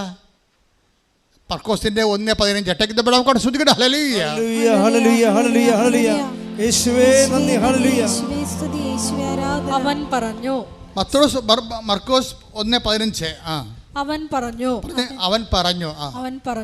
സമയം പൂർത്തിയായി, ദൈവരാജ്യം സമീപിച്ചിരിക്കുന്നു, അനുതപിച്ച് സുവിശേഷത്തിൽ വിശ്വസിക്കുവിൻ. മനസ്സിലായില്ലേ? അപ്പൊ പരിശുദ്ധാത്മാവിനെ ലഭിക്കാനുള്ള ആദ്യ ഫോർമുല എന്താണ്? പത്രോസ് എന്താ പറയണത്? നിങ്ങൾ പശ്ചാത്തപിക്കുവിനെന്നല്ലേ? അത് ആ ലൂക്ക്, അതായത് നടപടിയുടെ 2:38 നിങ്ങൾ പശ്ചാത്തപിക്കണമെന്ന് പറഞ്ഞ പത്രോസ് ആണെങ്കിൽ അത് പറഞ്ഞ പത്രോസ് അല്ലല്ലോ. അതാരാ പറഞ്ഞത്? കർത്താവ് ആദ്യം പറഞ്ഞ വാക്കാണ്. എന്താണ്? Time. The time is at hand, the kingdom of God is at hand. രണ്ടും ഒരുമിച്ചാണ് പറഞ്ഞിരിക്കുന്നത്. സമയം പൂർത്തിയായിരിക്കുന്ന, ദ ടൈം ഇസ് അക്കംപ്ലിഷ്ഡ്. സമയം പൂർത്തിയായി. നിൻ്റെ സമയം, വചനം എപ്പോൾ കേൾക്കുന്നു അപ്പോൾ ദൈവകൃപയുടെ സമയം ഉദ്ഘാടനം ചെയ്യപ്പെടുകയാണ്. കൈയടിച്ച് ശ്രദ്ധിക്കട്ടെ. ഹല്ലേലൂയ, ഹല്ലേലൂയ, ഹല്ലേലൂയ. വിശുദ്ധ പരമ ദിവ്യകാരുണ്യത്തിന് ആരാധനയും സ്തുതിയും പുകഴ്ചയും ഉണ്ടായിരിക്കട്ടെ. ഇതിനകത്തുള്ള ഒരു ടോപ്പ് സെക്യൂരിറ്റി എന്താണെന്ന് അറിയാമോ? ഇപ്പം നമ്മളുടെ ഒരു നോട്ടിൽ 17 സെക്യൂരിറ്റി മാർക്കുകളുണ്ട് അല്ലേ? ഒരു നോട്ടിൽ 500 നോട്ടിലൊക്കെ ഗവൺമെൻറ് അംഗീകരിച്ച 17-18 സെക്യൂരിറ്റി മാർക്കുകളുണ്ട്. നമുക്ക് 1-2 മാർക്ക് അറിയാൻ പറ്റും. നമുക്ക് ജലമുദ്ര അറിയാം. അത് നോക്കുമ്പോൾ അശോക ചക്രമൊക്കെ ഇരിക്കണ കാണാം അതിനകത്ത്. പിന്നെ വാട്ടർ മാർക്ക് കാണാം. പക്ഷേ ഗവൺമെൻറ്റിനറിയാം 17 ഉണ്ട്. കള്ളനോട്ടും ഒറിജിനൽ നോട്ടും തമ്മിൽ ഗവൺമെൻറ് അംഗീകരിച്ച 17 സെക്യൂരിറ്റി നോട്ടുണ്ട്. അപ്പോൾ 17 സെക്യൂരിറ്റി നോട്ടുണ്ടെങ്കിൽ അതിൻ്റെ അർത്ഥം അത് റിയൽ നോട്ടാണെന്ന്. അതിൻ്റെ മൂല്യം, ഇന്ത്യയിൽ മൂല്യം ഉണ്ടാവും. അല്ലെങ്കിൽ നിങ്ങൾ അകത്താവും. വേറെ പ്രശ്നമൊന്നുമില്ല. നിങ്ങളിത് എവിടെ നിന്ന് കിട്ടിയെന്ന് അവർ ചോദിക്കും. പിന്നെ റൂട്ട് ചെയ്ത് പിന്നെ പണിയായിരിക്കും. പിന്നെ 10,000 ചോദ്യങ്ങൾ വരണം. അപ്പം ഇതുപോലെ കവൻറ്റ് എന്ന് പറയുമ്പോൾ ഇതുപോലെ കുറേ സെക്യൂരിറ്റി ത്രെഡുകളുണ്ട് ഇതിൻ്റെ അകത്ത്. നിങ്ങളുടെ കയ്യിരിക്കുന്ന സംഭവത്തിന് കണ്ണടയില്ലെങ്കിൽ പണിയാവും. നിങ്ങളുടെ പല ഉടമ്പടിക്കും സെക്യൂരിറ്റി ത്രെഡുകളില്ല ആൾക്കാർക്ക്. ഉടമ്പടി ആദ്യം നമ്മൾ ചെയ്യേണ്ടത് ഈ സെക്യൂരിറ്റി ത്രെഡ് ഉറപ്പ് വരുത്തണം. എന്നുവെച്ചാൽ ഉടമ്പടി എന്താണ് നമ്മൾ ദൈവത്തോട് ചെയ്തിരിക്കുന്നത്, വാഗ്ദാനം ചെയ്തിരിക്കുന്നത്, അത് നമ്മൾ ചെയ്തിട്ടുണ്ടോ എന്ന് ഉറപ്പ് വരുത്തുക. അപ്പോൾ സെക്യൂരിറ്റി ത്രെഡ് ഓക്കെ ആവും. എന്താ കാര്യം ചെയ്തത്? ഇത് ഓക്കെ ആയി കഴിഞ്ഞാൽ പിന്നെ വേറെ ഒരു പ്രശ്നവുമില്ല. ബാക്കി എന്താ കാര്യം? പിന്നെ വേറെ പ്രശ്നമൊന്നുമില്ല. ബാക്കി ദൈവം ചെയ്യേണ്ടതാണ്. നമ്മളുടെ കാര്യം, നമ്മുടെ ഭാഗത്ത് നമ്മൾ ഓക്കെ ആയിക്കഴിഞ്ഞാൽ പിന്നെ ഒരു പ്രശ്നമില്ല. ഈ 500 രൂപ നോട്ട് ലോകത്ത് എവിടെ കൊടുത്താലും വാല്യൂ ഉള്ളതാണ്. കാര്യം എന്താണ്? അത് കള്ളനോട്ടല്ല. കവനൻ്റ് അങ്ങനെയാണ്. കവനൻ്റിൻ്റെ സെക്യൂരിറ്റി ത്രെഡുകളെല്ലാം നിങ്ങളുടെ ഇവാഞ്ചലൈസേഷൻ, നിങ്ങൾ ജനങ്ങളെ വിശ്വാസം അറിയിക്കുക, ആതുര സേവനം ചെയ്യുക, വിശുദ്ധിയോട് ജീവിക്കുക, ബൈബിൾ വായിക്കുക, പ്രാർത്ഥനാ ജീവിതം കറക്റ്റ് ചെയ്യുക, കുടുംബത്തിൽ മാന്യമര്യാദയായിട്ട് ജീവിക്കുക, സ്നേഹത്തോടെ ജീവിക്കുക, അവതാരത്തോടെ ജീവിക്കുക, കാരുണ്യത്തോടെ ജീവിക്കുക. അങ്ങനെ ജീവിത രീതി സെക്യൂരിറ്റി ത്രെഡെല്ലാം കീപ്പ് ചെയ്താൽ ഇത് എവിടെ പോയാലും ഏത് കാലത്തും ഇത് വർക്കൗട്ട് ചെയ്യും. നമുക്ക് നോട്ട് പഴയതായാൽ പോലും, ഉടമ്പടി പഴയതായാൽ പോലും പുതിയതിൻ്റെ വിലയല്ലേ അതിനുള്ളത്. 500 രൂപയ്ക്ക് പഴയ നോട്ടാണെന്ന് പറഞ്ഞാൽ അതിന് 5 രൂപയുടെ വിലയല്ലല്ലോ. അപ്പോൾ ഉടമ്പടി പഴയതാണെങ്കിലും നിങ്ങൾ പാലിച്ചു പോകുകയാണെങ്കിൽ പുതിയതിൻ്റെ വിലയാണ്. കൈയടിച്ച് സ്തുതിക്കട്ടെ. ഹല്ലേലൂയ, ഹല്ലേലൂയ, ഹല്ലേലൂയ, ഹല്ലേലൂയ.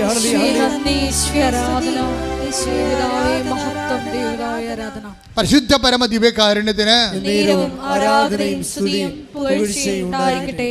അതെന്താ ഇങ്ങനെ പറയാൻ കാരണം വെച്ച് കഴിഞ്ഞാൽ, ഇപ്പം തന്നെ നമുക്ക് സങ്കീർത്തനം എടുത്ത് നോക്കളെ. സങ്കീർത്തനം 89-34, 89-34. ശ്രദ്ധിക്കട്ടെ. ഹല്ലേലൂയ, ഹല്ലേലൂയ, ഹല്ലേലൂയ, ഹല്ലേലൂയ, ഹല്ലേലൂയ. യേശുവേ നന്ദി, ഹല്ലേലൂയ, ഹല്ലേലൂയ, ഹല്ലേലൂയ. സങ്കീർത്തനം 89-34. ഞാൻ എൻ്റെ ഉടമ്പടി ലംഘിക്കുകയില്ല, ഞാൻ ഉച്ചരിച്ച വാക്കിന് വ്യത്യാസം വരുത്തുകയില്ല. ദൈവത്തിൻ്റെ ഭാഗത്തുനിന്ന് പറയണതാണ്, നമ്മുടെ ഭാഗത്തുനിന്നല്ലേ. നിങ്ങൾ ഉഴപ്പിയാലും ഞാൻ ഉഴപ്പത്തില്ലെന്ന് പറയണ പച്ച മലയാളത്തിൽ. എന്താ പറയുക? സങ്കീർത്തനം 89-34. എന്താ ഒന്ന് വായിച്ചേ? ഞാൻ എൻ്റെ ഉടമ്പടി ലംഘിക്കുകയില്ല, ഞാൻ എൻ്റെ ഉടമ്പടി ലംഘിക്കുകയില്ല, ഞാൻ ഉച്ചരിച്ച വാക്കിന് വ്യത്യാസം വരുത്തുകയില്ല. അപ്പോൾ ഇത് 100% ഷുവറായിട്ട് അവസാനം വരെ ദൈവം നമ്മുടെ കൂടെ നിൽക്കും. ഇത് രാത്രിയിലാണെങ്കിൽ ദൈവം എന്താ ചെയ്യണത്? വിശ്വസ്തത. അതാ സങ്കീർത്തനം 92:3 പറയണത് എന്താണ്? നിൻ്റെ രാത്രിയിൽ ഞാൻ നിന്നോട് വിശ്വസ്തത കാണിക്കും. അത് കാര്യം നിൻ്റെ രാത്രി എന്ന് പറയുമ്പോൾ കണ്ണ് കാണാൻ പാടില്ലാതെ നടക്കുകയാണ്. ബുദ്ധിയും ബോധവും ഇല്ലാതെ വലിയൊരു മിസ്ഗൈഡ് ചെയ്തുകൊണ്ട് നടക്കും. അന്തന ഇപ്പം നിങ്ങൾ ദൈവത്തിൽ അകന്നു പോയെന്ന് വിചാരിച്ചോ? എന്തെങ്കിലും തരികട വീട്ടിൽ വന്ന് നിങ്ങൾ അകന്നു പോയെന്ന് വിചാരിച്ചോ? എന്നിട്ട് അന്തനെ വഴി കാണിക്കണ പോലെ ചിലപ്പോൾ നിങ്ങളുടെ അളിയനായിരിക്കും നിങ്ങൾ വഴി കാണിക്കണത്. അല്ലെങ്കിൽ അയൽവാസി ആയിരിക്കും വഴി കാണിക്കണത്. നിങ്ങൾ എവിടെ കൊണ്ടുപോയി ഉറപ്പിച്ചാലും ശരി, നിൻ്റെ രാത്രിയാണ്. പക്ഷെ നീ ഉടമ്പടി ദൈവം വിശ്വസ്തനായത് കാരണം നീ അഴിഞ്ഞു പോകാൻ, എൻ്റെ നിർമ്മലൻ അഴിഞ്ഞു പോകാൻ അനുവദിക്കുകയില്ല. കൈയടിച്ച് ശ്രുതികട ഹല്ലേലൂയ. എടുത്ത് 29:14 നിങ്ങൾ എന്നെ കണ്ടെത്താൻ ഞാൻ പ്രൈസ് ദി ലോർഡ്. അതാണ് അതായത് നിങ്ങൾ പറഞ്ഞ്, നിങ്ങൾ എന്നെ കണ്ടെത്താൻ ഞാൻ ഇടയാക്കും. അപ്പൊ അതായത് നിങ്ങൾക്ക് ദൈവത്തെ കണ്ടെത്താൻ വേണ്ടി ദൈവം തന്നെ, നമുക്ക് കണ്ടെത്താൻ പാടല്ലേ, അതുകൊണ്ട് ദൈവം തന്നെ കണ്ടെത്താൻ വേണ്ടി നമ്മളെ ഗൈഡ് ചെയ്തുകൊണ്ടിരിക്കും. ഇതൊരു വല്ലാത്തൊരു ഗൈഡൻസാണ്. ഇതുകൊണ്ടാണ് നമ്മൾ കർക്കശമായിട്ട് വിശുദ്ധി പാലിക്കണമെന്ന് അച്ഛൻ പറഞ്ഞതിൻ്റെ കാരണം. നിങ്ങൾക്ക് ദൈവത്തിൽ വിശ്വാസമില്ലെങ്കിൽ നിങ്ങൾക്ക് എങ്ങനെയും ജീവിക്കാം. 2 ഭാര്യ 3 ഭാര്യ 5 ഭർത്താക്കന്മാരെ എങ്ങനെയും ജീവിക്കാം. വിശുദ്ധി ആവശ്യമില്ല, ദൈവത്തെ ആവശ്യമില്ല. പിന്നെ എന്തെങ്കിലും സങ്കല്പത്തിൽ ജീവിക്കുന്ന ആൾക്കാരാണെങ്കിൽ അവർക്ക് അങ്ങനെ അവരുടെ എന്തെങ്കിലുമൊക്കെ വിശ്വാസത്തിൽ അവർ ജീവിക്കും. പക്ഷേ സത്യസന്ധമായിട്ടാണ് നിങ്ങൾ ദൈവത്തെ സമീപിക്കണമെന്നുണ്ടെങ്കിൽ ദൈവം സമീപസ്ഥനാണ്. സത്യസന്ധമായിട്ട് അത് ഹൃദയം നുറുങ്ങിയവർ take the bed of God. ശ്രദ്ധിക്കട്ടെ. ഹല്ലേലൂയ. അതായത് ഹൃദയം നുറുങ്ങിയവർക്ക് കർത്താവ് സമീപസ്ഥനാണെന്നുള്ളതും പരമാർത്ഥ ഹൃദയം അവിടുത്തെ കാണുന്നുള്ളത് സിംഗിൾ വേർഡാണത്. അതായത് ഹൃദയം നുറുങ്ങിയ എല്ലാവരും കാണുമെന്ന് നിർബന്ധമൊന്നുമില്ല. അവർ ഹൃദയം നുറുങ്ങിയ ആൾക്കാർ പരമാർത്ഥ ഹൃദയരായിരിക്കണം. Take the bed of God. സങ്കീർത്തനം 18-ാം തിരുവചനം. സങ്കീർത്തനം 34:18. ഹൃദയം നുറുങ്ങിയവർക്ക് കർത്താവ് സമീപസ്ഥനാണ്. മനമുരുകിയവരെ അവിടുന്ന് രക്ഷിക്കുന്നു. ഇതിന്റെ കൂടെയാണ് ഹൃദയശുദ്ധിയുള്ളവർ ദൈവത്തെ കാണുമെന്ന് പറയണത്. ഇപ്പൊ ഹൃദയം നുറുങ്ങിയിരിക്കണം, പക്ഷേ ഹൃദയശുദ്ധി ഇല്ല, കാപട്ടി അവന് കൈയിരിക്കണത്. അത് വർക്കൗട്ട് ചെയ്യണം നിർബന്ധമില്ല. സങ്കീർത്തനം 34:18 വർക്കൗട്ട് ചെയ്യത്തില്ല. നിങ്ങൾ ഹൃദയം നുറങ്ങിയിരിക്കണം, സമ്മതിച്ച്, പക്ഷേ നിങ്ങളുടെ കയ്യിരിക്കണ കാപട്യമാണ്. അങ്ങനെയാണെങ്കിൽ ഇത് വർക്കൗട്ട് ചെയ്യത്തില്ല. അപ്പം വിശുദ്ധിക്ക് കവനൻ്റെ വർക്കൗട്ട് ചെയ്യാൻ ഒരു അഭിവാജ്യമായ അടിസ്ഥാന ഘടകമാണ് വിശുദ്ധി. അതുകൊണ്ടാണ് പറയണത്, കർത്താവ് പറഞ്ഞത് ആദ്യത്തെ വാക്ക് എന്താണ് പറഞ്ഞത്? സമയം പൂർത്തിയായിരിക്കുന്നു, അനുദപിക്കുക. ഇത് രണ്ടും ഒരു സംഭവമാണ്. സുവിശേഷത്തിൽ വിശ്വസിക്കണമെങ്കിൽ വേറെ എന്തിലും നിങ്ങൾക്ക് വിശ്വസിക്കാം, പക്ഷേ സുവിശേഷത്തിൽ വിശ്വസിക്കണമെങ്കിൽ നീ അനുദപിക്കേണ്ടി വരും. ലോകത്തുള്ള എന്ത് പുസ്തകമാണെങ്കിലും നിങ്ങൾക്ക് വിശ്വസിക്കാം, പക്ഷേ കർത്താവിൻ്റെ വചനത്തിൽ വിശ്വസിക്കണമെങ്കിൽ യു മസ്റ്റ് റിപ്പന്റ്. പ്രാർത്ഥിക്കുക, കർത്താവേ അനുദപിച്ചുകൊണ്ട് അങ്ങയുടെ വചനത്തിലെ വിശ്വസിച്ചുകൊണ്ട് അനുസരിച്ച് ജീവിക്കാൻ എന്നെ അഭിഷേകം ചെയ്യണമേ.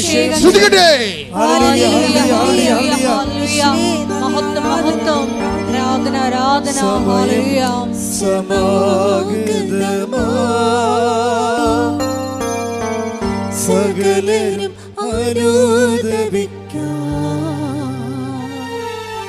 സർവം സമർപ്പിക്കുവാൻ സകലരും അണഞ്ഞിടുവിൻ. പരിശുദ്ധ പരമ ദിവ്യകാരുണ്യത്തിന് നേരവും ആരാധനയും സ്തുതിയും പുകഴ്ചയും ഉണ്ടായിരിക്കട്ടെ. എൻ്റെ പ്രിയപ്പെട്ടവരെ, ഈ കവനൻ്റെ ഉടമ്പടി ധ്യാനം നിങ്ങളെ കുടുംബമൊക്കെ മനസ്സിലാകുന്നില്ലേ? അതിൻ്റെ അകത്ത് ക്രിസ്ത്യൻ നോൺ ക്രിസ്ത്യൻ അങ്ങനെയൊന്നും ഇല്ലെന്ന് തോന്നണം. കാര്യം കവനൻ്റെ റിസൾട്ട് വരുമ്പോൾ നമ്മൾക്ക് ആരാണ് ക്രിസ്ത്യൻ ആരാണ് നോൺ ക്രിസ്ത്യൻസ് എന്ന് ഒരു പിടിയും കിട്ടത്തില്ല. കാര്യം എന്താണ്? ആരാണ് ഹൃദയശുദ്ധിയുള്ളവരെ, ആരാണ് ദൈവത്തോട് സത്യസന്ധതയുള്ളവരെ, ആരാണ് വചനത്തിൽ വിശ്വസിക്കാൻ കഴിവുള്ളവർ. അത് കപ്പാസിറ്റിയാണത്, അതൊരു കപ്പാസിറ്റിയാണ്. നിങ്ങൾ വിജയിക്കേണ്ടത് കവനൻ്റ് കപ്പാസിറ്റി ഒരേ സമയം ഒരേ രീതിയിൽ പോണതാണ്. നിങ്ങൾ കവനൻ്റിലാണെങ്കിൽ കപ്പാസിറ്റി വർദ്ധിപ്പിക്കണം. നിങ്ങൾ അനുദപിക്കാൻ പറയുന്നതും സൽപ്രവൃത്തികൾ ചെയ്യാൻ പറയുന്നതും സാക്ഷികളാകാൻ പറയുന്നതിൻ്റെ ഉദ്ദേശം നിങ്ങളുടെ കപ്പാസിറ്റി എംപവർ ചെയ്യാനാണ്. എന്താണ്? അവൻ്റെ നാമത്തിൽ വിശ്വസിക്കുന്നവർക്കെല്ലാം ദൈവ മക്കളാകാനുള്ള കഴിവ് നൽകി. Take the bed of God. ശ്രദ്ധിക്കട്ടെ. ഹല്ലേലൂയ, ഹല്ലേലൂയ, ഹല്ലേലൂയ, ഹല്ലേലൂയ, ഹല്ലേലൂയ. പരിശുദ്ധാത്മാവ് സ്വീകരിക്കാൻ ഞങ്ങൾ എന്ത് ചെയ്യണമെന്ന് ചോദിക്കുമ്പോൾ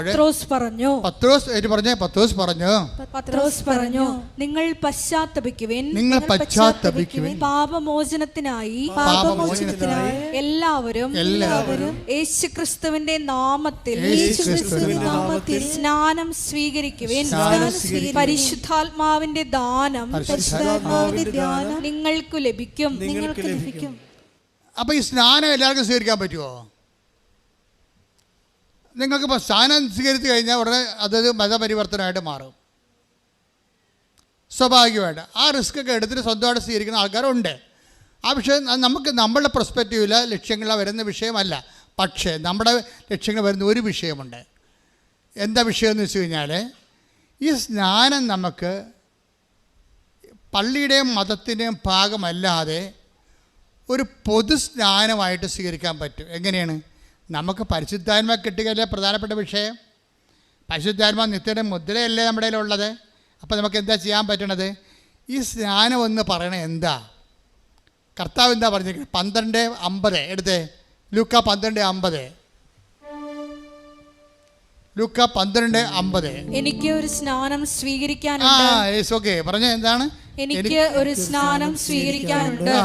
അത് നിവൃത്തിയാവുകയോളം ഞാൻ എത്ര ഞെരുങ്ങുന്നു. അപ്പൊ കർത്താവ് പറഞ്ഞ സ്നാനം ഏതാണ്? ആ ഭാഗത്ത് പറഞ്ഞിരിക്കുന്ന സ്നാനം ഏതാണ്? കർത്താവിൻ്റെ പീഡാസഹനങ്ങളാണ്. ഈ പീഡാസഹനങ്ങളെ ഈശോ എന്തെന്നാണ് വിളിക്കണത്?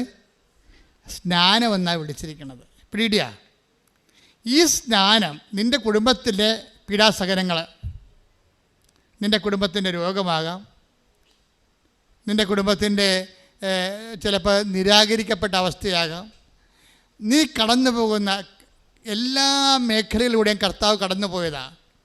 ക്രിസ്തുവിനെ സ്വീകരിക്കുക എന്ന് വെച്ച് കഴിഞ്ഞാൽ നീ കടന്നു പോകുന്ന എല്ലാ മേഖലകളെയും കടന്നുപോയ കർത്താവിനെ, നിൻ്റെ പീഡാസഹനങ്ങളെ ക്രിസ്തുവിൻ്റെ നാമത്തിൽ നിൻ്റെ ജീവിതത്തെ നീ സമീപിക്കുകയാണ്. ഇപ്പം നിൻ്റെ ചിലപ്പോൾ കാരണം കൂടാതെ വെറുത്ത് കാണാം. ഇപ്പോൾ ഭർത്താവ് അല്ലെങ്കിൽ ഭാര്യ ഈ കാലത്ത് ഏറ്റവും കൂടുതൽ കാരണം കൂടാതെ വെറുക്കപ്പെടുന്നത് എന്താ? ഏറ്റവും കൂടുതൽ ഒരു കാരണമില്ലാതെ വെറുക്കപ്പെടുന്ന ഒത്തിരി സാഹചര്യങ്ങളുണ്ട്. ചില കാരണങ്ങൾ പരസ്യമാകാം, ചില കാര്യങ്ങൾ രഹസ്യമാകാം. എല്ലാം മുതലെടുപ്പാണെന്ന് മനസ്സിലാക്കിയാൽ മതി. കാരണം കൂടാതെ നിന്നെ വെറുക്കും. നീ നോക്കുമ്പോൾ കാരണമൊന്നുമില്ല. നിൻ്റെ ഭർത്താവ് നിന്നെ വെറുക്കാൻ കാരണമൊന്നുമില്ല. ബൈബിളിലുണ്ട് കാരണം കൂടാതെ അവൻ വെറുക്കപ്പെട്ടെന്ന്. നീ കാരണം കൂടാതെ വെറുക്കപ്പെട്ടിരിക്കെങ്കിലേ, ഇപ്പം നിൻ്റെ ഭർത്താവ് അല്ലെങ്കിൽ നിൻ്റെ ഭാര്യ സ്വിറ്റ്സർലൻഡിൽ നിന്ന് വന്നിട്ട് പിന്നെ നിൻ്റെ വീട്ടിൽ വരണില്ല, അവളുടെ വീട്ടിൽ പോയിരിക്കുകയാണ്, കാര്യം ചോദിച്ചിട്ട് പറയണമില്ല. അപ്പം നീ വന്ന് എന്നോട് ചോദിക്കും, അച്ഛാ കാര്യം എന്താണ് അച്ഛാ? ഞങ്ങൾ തമ്മിൽ ഒരു പ്രശ്നവും ഇല്ല അച്ഛാ. എന്നിട്ട് അവളെന്താ എൻ്റെ ഫോൺ എടുക്കാത്തതെന്ന് എന്നോട് ചോദിക്കും. ഞാൻ അതിൻ്റെ ഉടമ്പടി കറക്റ്റാണെങ്കിൽ ഞാൻ പറയാം അവളെന്താ ഫോൺ എടുക്കാത്തതെന്ന്. അവൾ ഉടമ്പടി കറക്റ്റാണെന്ന് നോക്കും ആദ്യം. ഞാൻ പേപ്പർ നോക്കും, കറക്റ്റ് ചെയ്യും. അപ്പം ചില സമയത്ത് നമ്മൾ തെറ്റിദ്ധരിക്കപ്പെടും. ഭാര്യയാകാൻ തെറ്റിദ്ധരിക്കണത് ഭർത്താവുമാകാം. പക്ഷെ നീ അത് കർത്താവിൻ്റെ നാമത്തിലാണ് എടുക്കണമെങ്കിൽ അവർ കാരണം കൂടാതെ എന്നെ വെറുത്ത് ശ്രുതികട ഹല്ലേലൂയ ഹല്ലേലൂയ ഹല്ലേലൂയ ഹല്ലേലൂയ ഹല്ലേലൂയ യേശുവേ സ്തുതി ഹല്ലേലൂയ ഹല്ലേലൂയ ഹല്ലേലൂയ. അപ്പോൾ ഇതുപോലെ ഉണ്ടാകുന്ന വ്യത്യസ്തങ്ങളായ അനുഭവങ്ങൾ, നിൻ്റെ രോഗമാകാം.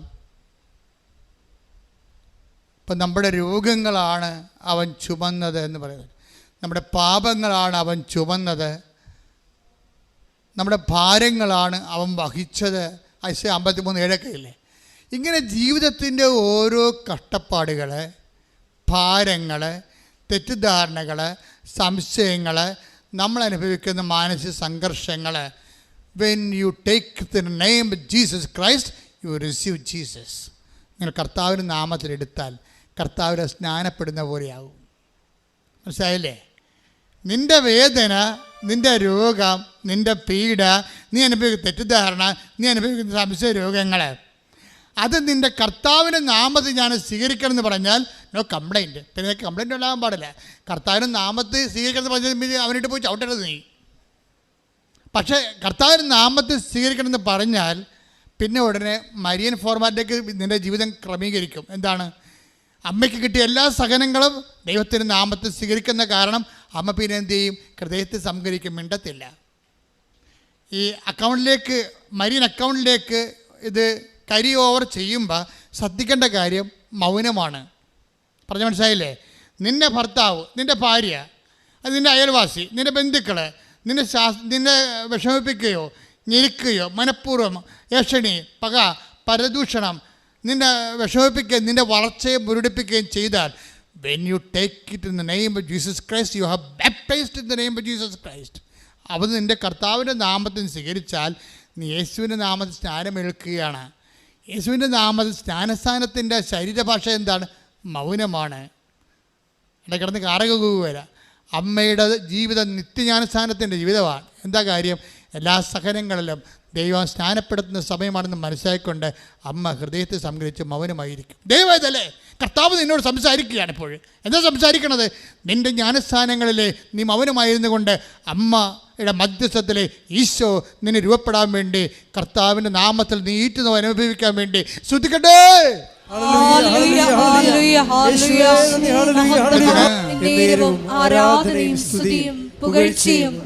എൻ്റെ പ്രിയപ്പെട്ടവരെ, എന്താണ്? നിങ്ങൾ പശ്ചാത്തപിക്കുവിൻ, പാപമോചനത്തിനായി യേശു ക്രിസ്തുവിൻ്റെ നാമത്തിൽ സ്നാനമേൽക്കുവിൻ. അപ്പം നിങ്ങളുടെ സഹനങ്ങളാകുന്ന ജ്ഞാനസ്ഥാനത്തിന് പാപത്തെ മോചിപ്പിക്കാനുള്ള കഴിവുണ്ട്. സഭയിൽ കവദാസ ജീവിതമില്ലാത്ത കഴിക്കാത്തവരെ അച്ഛൻ്റെ വചനങ്ങൾ നിങ്ങൾക്ക് വേണ്ടി ഈശോ സംസാരിക്കണമെന്ന് നിങ്ങൾ മനസ്സിലാക്കണം.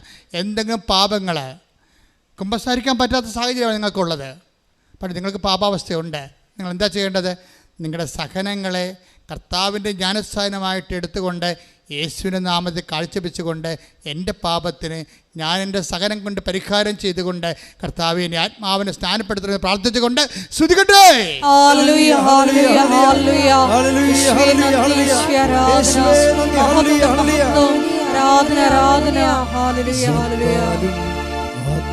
അത് വിശ്വാസത്തിലാണ് ഈ സ്നാനം ആൾക്കാർ ചെയ്യണത്. നമ്മുടെ സങ്കടങ്ങളെ, നമ്മുടെ ക്ഷതങ്ങളെ മാനസികമായി ശാരീരികമാകാൻ അത് നമ്മൾ കർത്താവിൻ്റെ നാമത്തിൽ ഏറ്റെടുത്ത് കഴിയുമ്പോൾ നീ ഒരു സഹനത്താൽ ആത്മീയ സ്നാനം പ്രാപിച്ചുകൊണ്ട് കർത്താവിൻ്റെ ആത്മാവിനും അനുഗ്രഹത്തിനും നീ അവകാശിയായി മാറുന്നെന്നാണ് ഇപ്പോൾ നൽകിക്കൊണ്ടിരിക്കുന്ന ഉപദേശങ്ങൾ.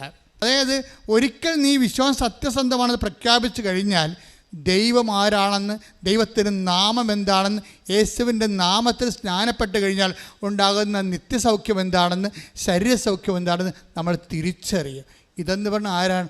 ആർക്കും വേണമെങ്കിൽ അവരെ, അതായത് ഒരു മതത്തിൻ്റെ ഭാഗമല്ലാതെ നിന്നുകൊണ്ട് തന്നെ ക്രിസ്തുവിൻ്റെ ഭാഗമായിക്കൊണ്ട് ഇവിടെ സന്തോഷത്തോടെയും കരുത്തോടെയും നിത്യരക്ഷയോടെ ജീവിക്കാനുള്ള സാധ്യതകൾ നിങ്ങൾ സ്വയമായിട്ട് പ്രവർത്തനത്തിൻ്റെ സത്യസന്ധതയിലൂടെ കണ്ടെത്തേണ്ടതാണ്.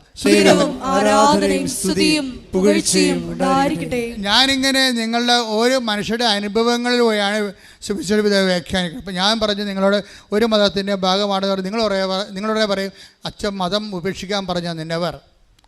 നിങ്ങൾ ജനിച്ച മതത്തിൽ, വിശ്വാസത്തിൽ, സംസ്കാരത്തിൽ, അത് സംസ്കാര രീതിയിൽ ജീവിച്ചു പോകും. പക്ഷെ ക്രിസ്തുവിനെ സ്വീകരിക്കണം ഇതുമായിട്ട് ഒരു ബന്ധമുള്ള കാര്യമില്ല. ക്രിസ്തുവിനെ സ്വീകരിക്കാൻ നിങ്ങൾക്ക് വേണ്ടത് അനുതാപവും അവൻ്റെ നാമത്തിലുള്ള വിശ്വാസവും ആ വിശ്വാസത്തിനനുസരിച്ചുള്ള പ്രവർത്തനങ്ങളുമാണ്. ഞങ്ങളെ പിന്നെ ഔദ്യോഗിക സഭയിലെ അംഗങ്ങൾ അത് ജന്മനായി ഞങ്ങൾക്ക് ദൈവം ആ ഒരു കൃപ തന്നതാണ്. കൗദാസ്യ ജീവിതം കുമ്പസാരിക്കാനും വിവാഹം എന്ന കുദാശ കുഞ്ഞുങ്ങളെ പുണ്യഭവന വളർത്താൻ കൗദാസ്യവുമായിട്ട് ഐക്യപ്പെട്ടുകൊണ്ട് ഒരു കൂദാശ ജീവിതം നയിക്കാൻ വേണ്ടി ക്രിസ്തു സ്ഥാപിച്ച സഭയിൽ ഞങ്ങൾക്ക് പട്ടാഭിഷേകം തന്നു. അത് ഒരു ദൈവകൃപയാണ്. അതിൽ ഞങ്ങൾക്ക് ഭയങ്കര സന്തോഷവും അഭിമാനമുണ്ട്. പക്ഷേ അതിലേക്ക് നിങ്ങളെ 0 പോയിൻ്റ് നിൽക്കുന്ന ആൾക്കാർ ആ സങ്കീർണതയിലേക്ക് വരുന്നതിന് ഇറ്റ് വിൽ ടേക്ക് ടൈം. അത് ചിലപ്പോൾ അങ്ങനെ വരണമെന്ന് ദൈവം ചിലപ്പോൾ അങ്ങനെ അനുവദിക്കത്തുമില്ല. അങ്ങനെ ഒരു സാഹചര്യം ചിലപ്പോൾ നിങ്ങൾക്ക് അനുവദിക്കത്തില്ല. അങ്ങനെ ഒരു സാഹചര്യം നിങ്ങൾക്ക് ഉണ്ടാവത്തില്ല. അങ്ങനെ ജീവിത സാഹചര്യം പ്രതികൂലമാണെങ്കിലും ക്രിസ്തുവിനെ സ്വീകരിക്കാനുള്ള വിഷയങ്ങൾ ലളിതമാണ്. അപ്പം മാതാവിൻ്റെ നിങ്ങളുടെ ജീവിതത്തിൻ്റെ കാര്യം നമ്മുടെ ദുഃഖങ്ങളാണ് അവൻ ചുമന്നത്.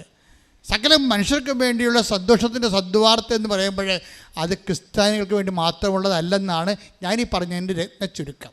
കർത്താവ് ജനിച്ചപ്പോൾ മാലാഖ നൽകിയ മംഗളവാർത്തയിൽ ഒന്ന്, സകല മനുഷ്യർക്കും വേണ്ടിയുള്ള സന്തോഷത്തിൻ്റെ സദ്വാർക്ക്. That is I am proclaiming.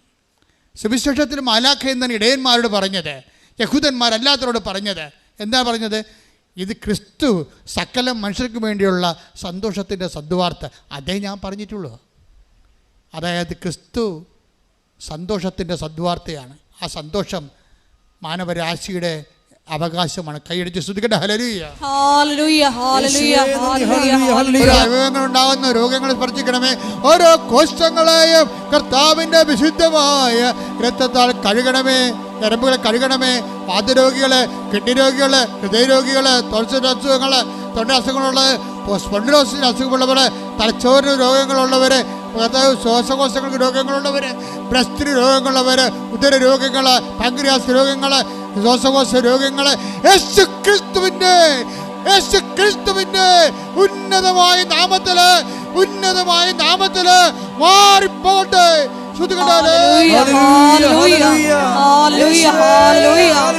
എല്ലാ രോഗങ്ങളും സുഖപ്പെട്ടുകൊണ്ട് അങ്ങയുടെ നാമത്തെ ഈ ആരാധനയിലൂടെ വീണ്ടും വീണ്ടും മഹത്വപ്പെടുത്തണമേ. ഹല്ലേലൂയ.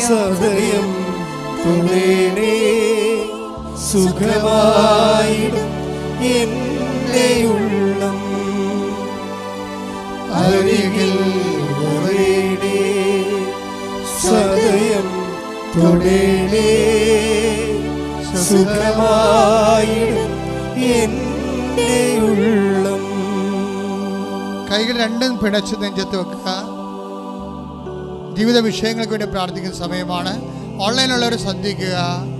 ജോലിയില്ലാത്തവർ, വീടില്ലാത്തവർ, വഴിയില്ലാത്തവർ, വിദേശങ്ങളിൽ ജയിലിൽ അകപ്പെട്ടിരിക്കുന്നവർ, വിദേശ ജോലിക്ക് തടസ്സമുള്ളവർ, വിദേശത്ത് ജോലി നഷ്ടപ്പെട്ടവർ, എല്ലാവരും ഓർത്ത് പ്രാർത്ഥിക്കുന്ന, നിങ്ങളെ വേദനിപ്പിക്കുന്നവർ, ജോലി സ്ഥലങ്ങളിൽ നിങ്ങളെ മാനസികമായി പീഡിപ്പിക്കുന്നവർ, എല്ലാവരും വിശുദ്ധമായ രക്തത്താൽ കർത്താവ് തളിക്കപ്പെടട്ടെ. കർത്താവ്, ജോലി നാട്ടിലില്ലാത്തവർ, പരീക്ഷ എഴുതി നിൽക്കുന്നവർ, റിസൾട്ട് പ്രതീക്ഷിക്കുന്നവർ, പരീക്ഷ ചിലർ തോറ്റുപോയിട്ടുണ്ടെങ്കിൽ അവരെ സംബന്ധിച്ച് പ്രാർത്ഥിക്കുന്നു. അവരുടെ ജീവിതത്തെ സംബന്ധിച്ച് പ്രാർത്ഥിക്കുന്നു. അവരുടെ കാൽക്കുലേഷൻ സംബന്ധിച്ച് പ്രാർത്ഥിക്കുന്നു. ജീവിതത്തിൻ്റെ ഓരോ വിഷയങ്ങളിൽ ഒരു തീരുമാനം എടുക്കാനുള്ളവർ പ്രത്യേക ഡേറ്റുകൾ ഓർക്കുക. ഈ മാസം കടന്നു പോകേണ്ട, ഈ ആഴ്ചയിൽ കടന്നു പോകേണ്ട പ്രധാനപ്പെട്ട ഡേറ്റുകൾ ഓർക്കുക. പരീക്ഷാ ഡേറ്റുകൾ, ഇൻ്റർവ്യൂ ഡേറ്റുകൾ, യാത്രാ ഡേറ്റുകൾ, രജിസ്ട്രേഷൻ ഡേറ്റുകൾ, ജപ്റ്റ് ഡേറ്റുകൾ, എല്ലാ ഡേറ്റുകളും സമർപ്പിക്കട്ടെ. അശുദ്ധമായ സ്തുതിക്കട്ടെ. മക്കളില്ലാത്തവർ, ഗർഭിണികൾക്ക്, ഗർഭത്തെ ശിശുവിന് രോഗങ്ങളുള്ളവർ, ഗർഭിണികൾക്ക് പലതരത്തിലുള്ള വൈകല്യങ്ങൾ, തകരാറുള്ളവർ പ്രാർത്ഥിക്കട്ടെ. മക്കളില്ലാത്തവർ പ്രാർത്ഥിക്കട്ടെ. കുടുംബ തകർച്ചയുള്ളവർ പ്രാർത്ഥിക്കട്ടെ. ഡൈവേഴ്സ് അയക്കുന്നവർ പ്രാർത്ഥിക്കട്ടെ. കോടതി കേസുള്ളവർ പ്രാർത്ഥിക്കട്ടെ. ഇടിമുഴക്കം പോലെ സ്തുതിക്കട്ടെ. ഹല്ലേലൂയ. എല്ലാ ജീവിത ദുരിതങ്ങളും തടസ്സങ്ങളും നീങ്ങിപ്പോയിക്കൊണ്ട് ഈശോയുടെ നാമത്തെ ആരാധനയിലൂടെ വീണ്ടും വീണ്ടും മഹത്വപ്പെടുത്തണമേ. ഹല്ലേലൂയ. എല്ലാവരും മുട്ടേന്നിക്കുക. സമാപന ആശീർവാദ സമയമാണ്. ഒരിക്കൽ കൂടി മരിയൻ ഉടമ്പടിയിൽ സമർപ്പിച്ചിരിക്കുന്ന എല്ലാ വിഷയങ്ങളും ദൈവമാതാവിൻ്റെ മധ്യസ്ഥയിൽ ദിവ്യകാരുണ്യ സന്നിധിയിൽ നമുക്ക് സമർപ്പിച്ച് പ്രാർത്ഥിക്കാം. ഈശോയെ, വലിയ വചന വെളിപാടിന് നന്ദി പറഞ്ഞുകൊണ്ട് നിന്റെ ദൈവരാജ്യ വികസനത്തിനായി ഞങ്ങളെ തിരഞ്ഞെടുത്ത് അഭിഷേകം ചെയ്യണമേ എന്ന് പ്രാർത്ഥിച്ചുകൊണ്ട് നമുക്ക് ശിരസ് നമിച്ച് ദിവ്യകാരുണ്യനാഥൻ്റെ ആശീർവാദം സ്വീകരിക്കാം.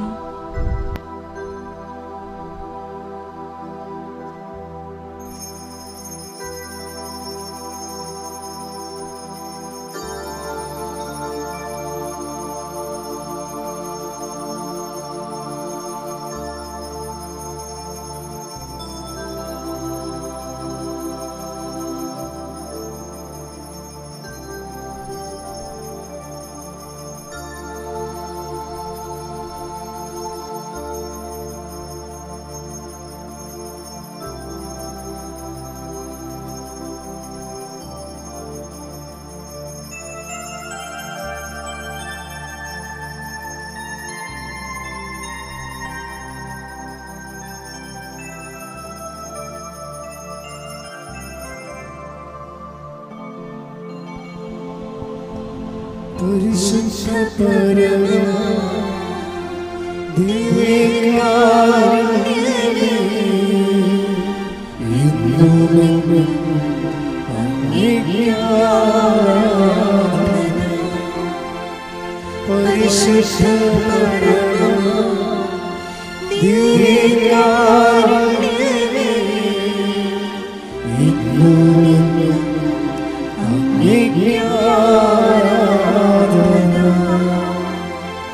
പരിശുദ്ധ പരമ